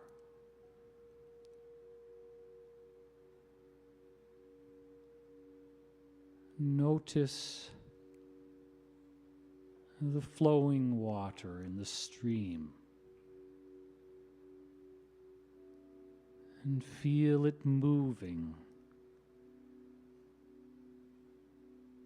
And you're going deeper and deeper as it glides over all obstacles. Your breath is so slow and regular, and it happens on its own with no thoughts.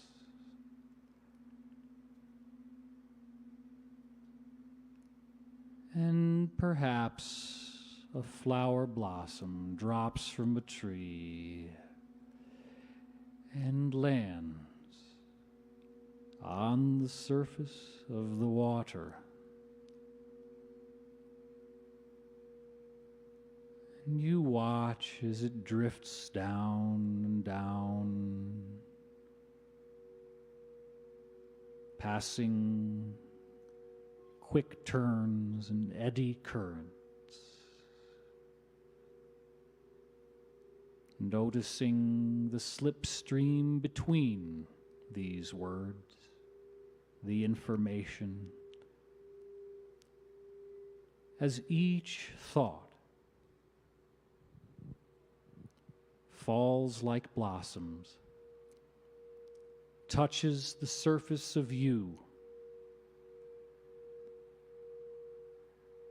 and runs right down and just drifts away.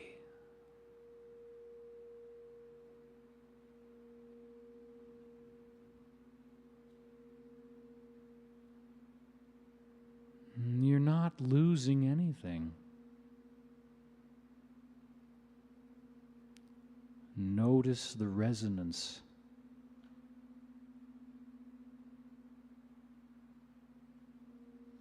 Like a mirror that has been so clouded with dirt and grease.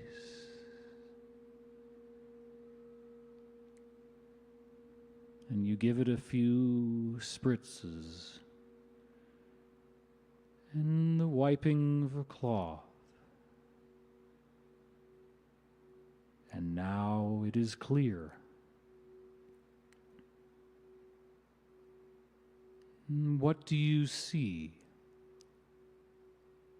in that mirror? What do you hear in the cracks between the words? So gentle.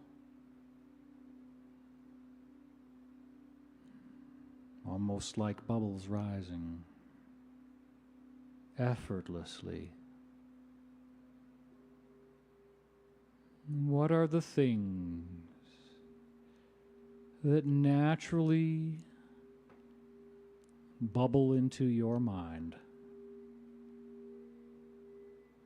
in the cracks?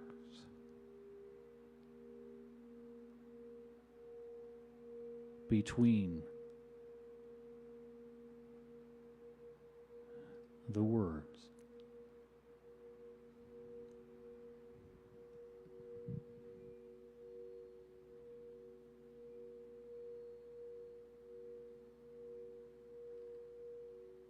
What are you feeling?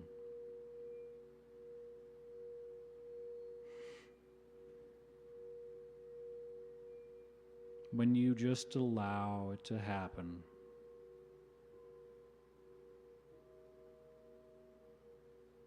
Releasing expectation.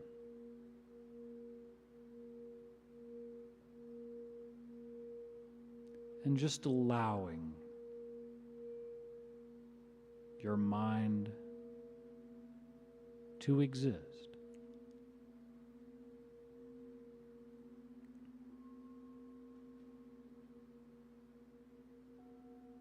Is there something still there?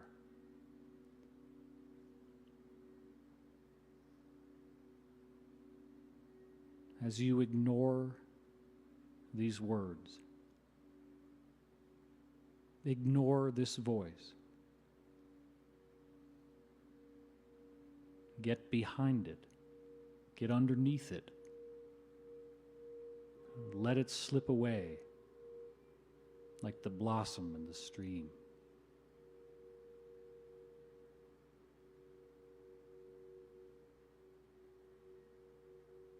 Are you seeing something?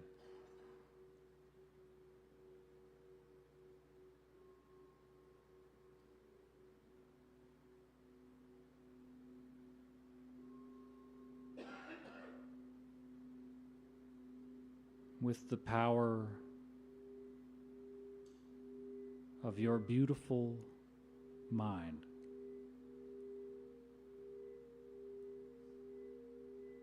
you can take a note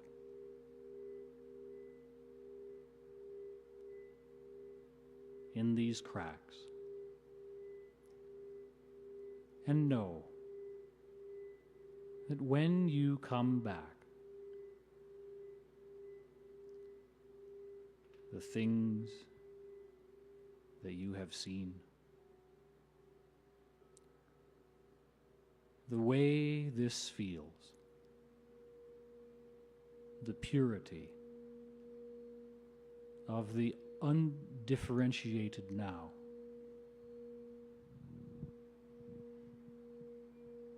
in the cracks.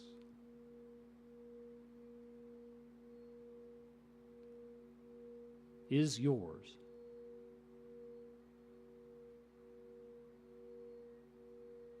And you may discover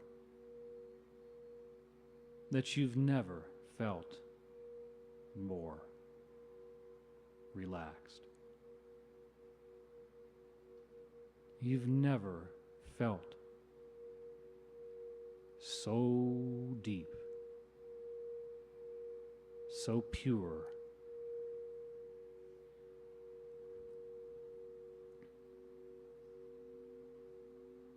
allowing infinity to present itself.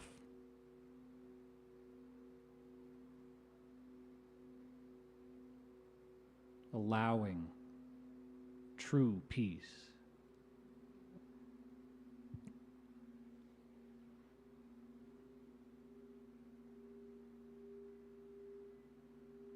Just let go. And you go even deeper to the core of potential.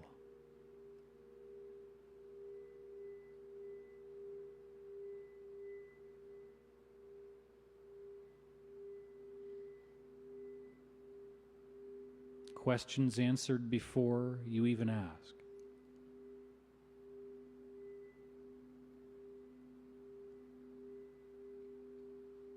Mysteries unveiled.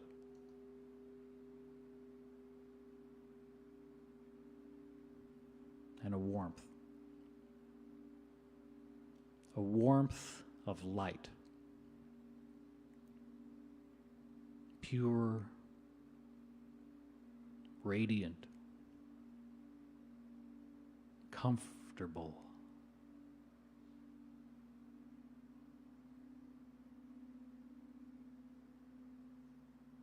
ignoring the words. They are irrelevant. They fade like footsteps in a corridor far away.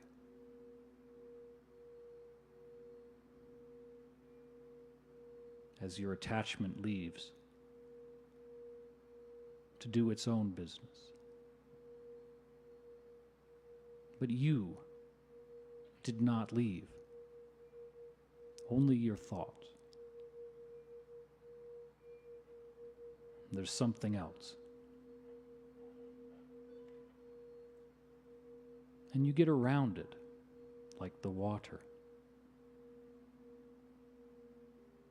So deep beneath the sea, where everything floats. And there's no weight. And there's no pain. And there's no fear.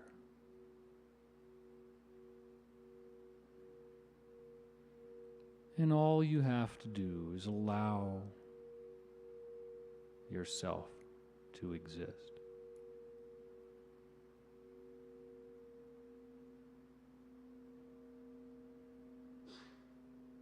Notice the light.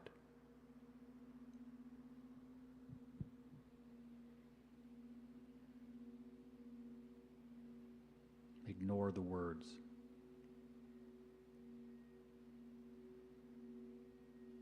They are ultimately just distractions.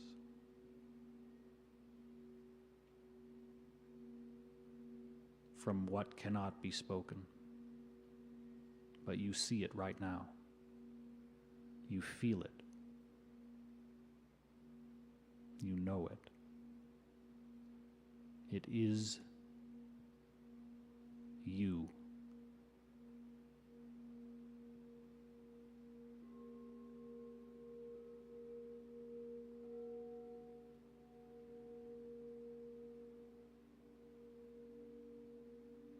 Gentle, like the softest blanket wrapped around a baby. the feeling of the grass tops in the warm meadow as you effortlessly slide through the field of awakening. And the clouds drift lazily through the air, gently morphing as they go, ignoring the words, being in the space of this moment. Release, release, deeper, deeper. Connect, understand, allow, become, experience.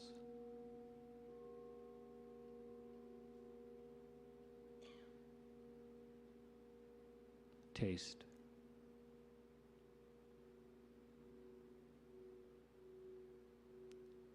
Relive.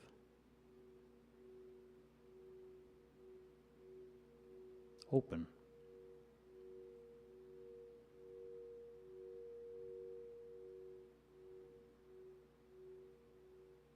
Tune.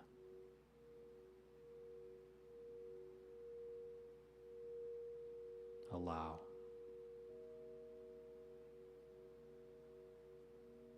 Uncover.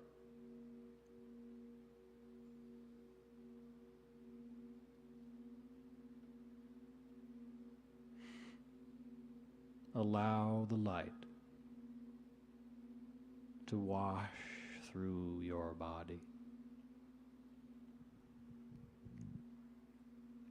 to glide towards all those in desperation,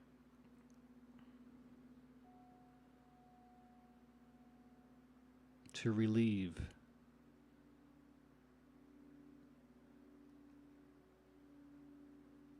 to allow love to flourish.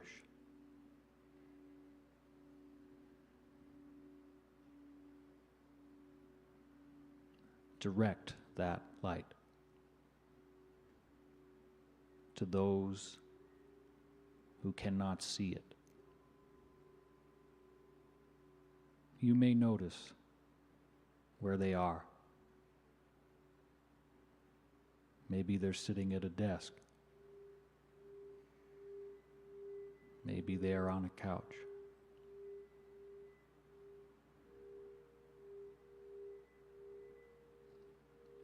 Maybe they are lying in a fetal position, sobbing.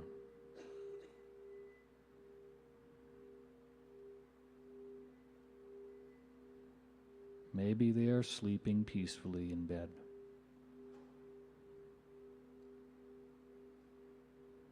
Maybe they are behind the wheel of a car. What emotions are they experiencing? Maybe they are in an argument, and they so believe they must be right, they have to get their point across.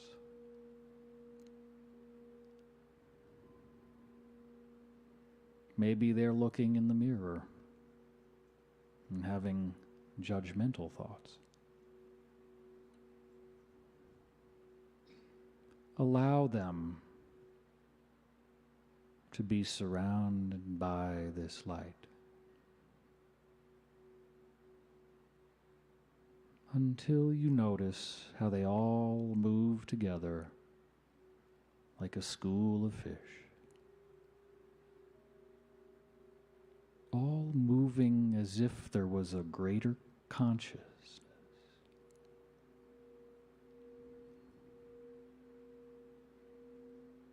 In the corridors of infinity, echoing. As you release all words, ignore them and go to the purity of this moment.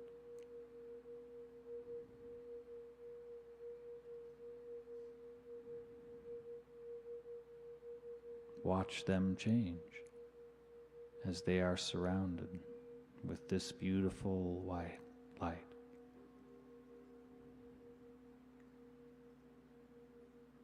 And notice how the earth is lighting up where all of this is happening. Pinpricks becoming brighter. Almost like you're dreaming now. And what you see is you,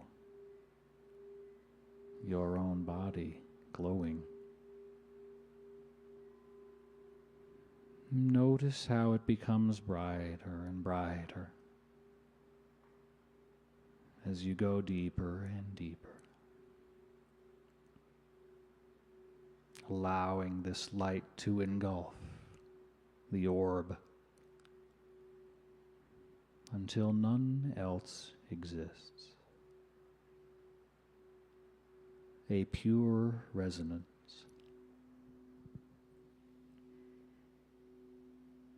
Ignoring all words, hold this vision now for a moment.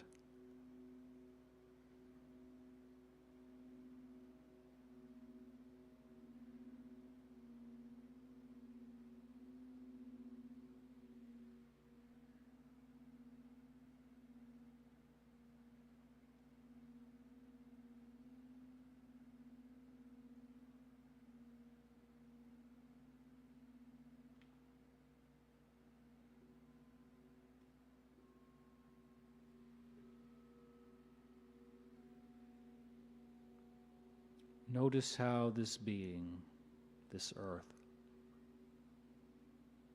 anticipates this coming change. It has feelings. Some of it is afraid. For it can only act on behalf of its inhabitants.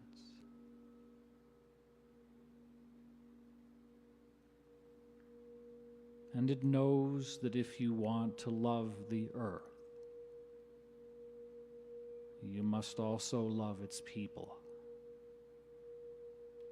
whoever and however they are, and forgive.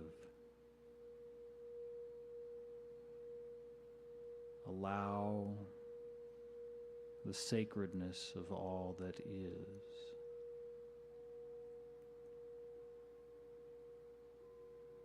And certain faces might come up in your mind of those who hurt you in the past, who treated you unfairly, who lied, who betrayed. Notice them. Sit with that as you feel yourself relaxing.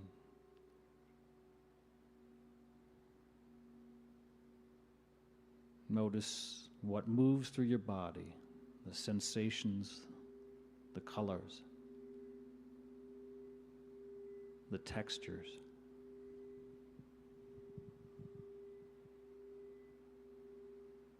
And you wonder, where did all this begin? How did this happen? Why must this have taken place?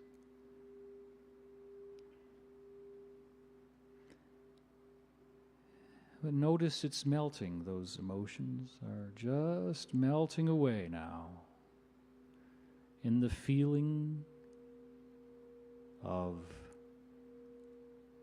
love.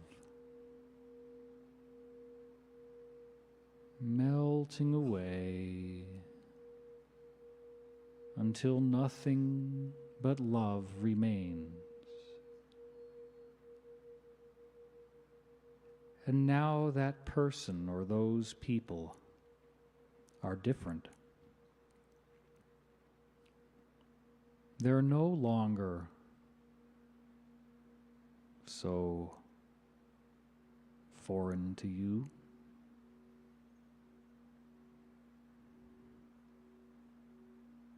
Now you notice how they age regress. And they're getting younger and younger and younger. And their height is getting smaller until they become a small child. And you can notice how their features have softened. The jawline has softened. Their faces are more round. They have little chubby fingers and hands. And all that pain they felt, all that trauma when they were so small, somehow caused them to forget who they are.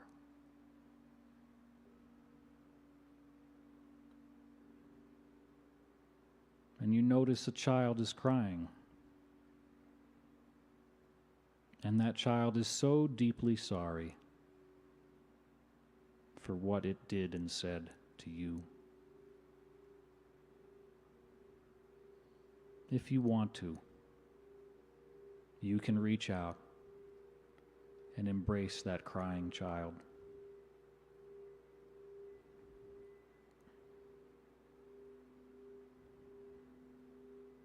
Feel the heaving in your arms.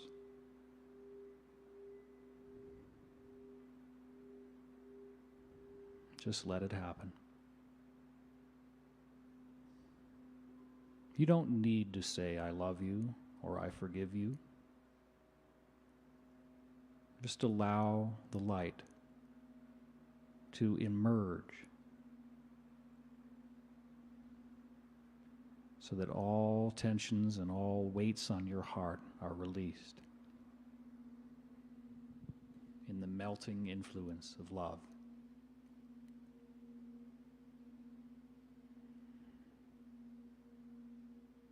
Redirect this to all those who would seek to do harm in their lack of understanding. See us all moving through to the great awakening, to the understanding of oneness.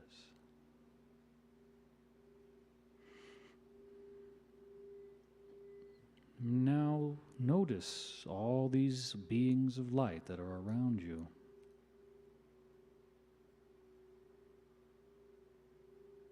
How many do you see? Are they just silhouettes, or do they have faces? And what are you feeling from them? What are they sending you? What do they want you to know?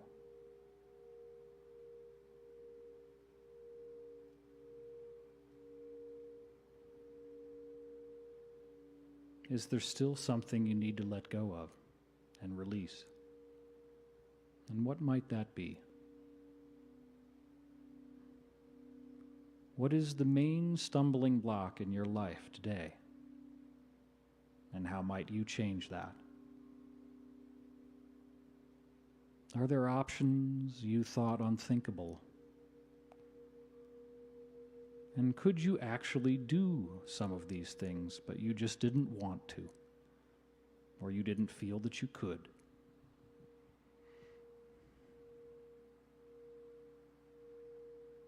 Bring that precious gift back with you. Etch it into your memory banks,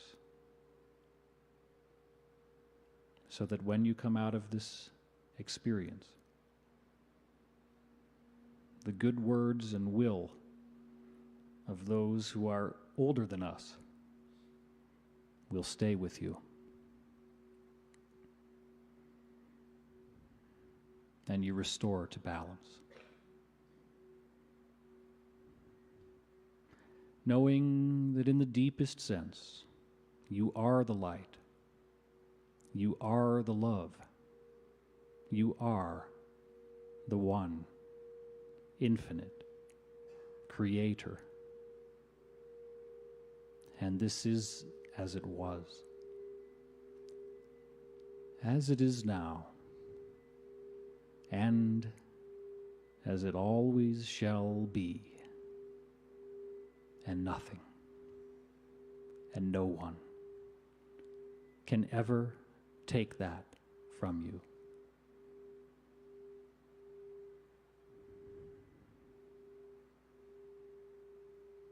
And so it is. And now take a nice deep breath. Let yourself come back into the room.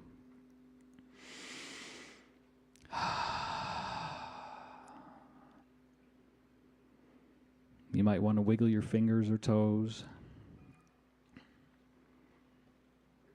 Open your eyes. Stretch out your back. And then when you're ready, I'd like everybody to do an audience participation exercise. I'd like everybody to stand up. No, it's not so easy, is it? And give your neighbor a handshake or a hug as you feel is appropriate to you. Share the love. Don't keep it locked up inside.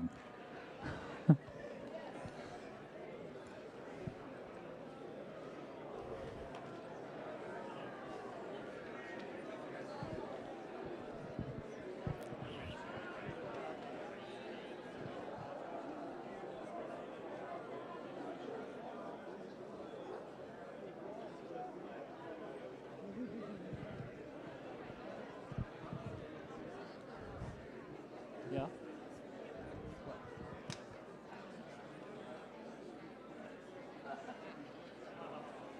Okay. Dimensions of disclosure. Give us all a big round of applause.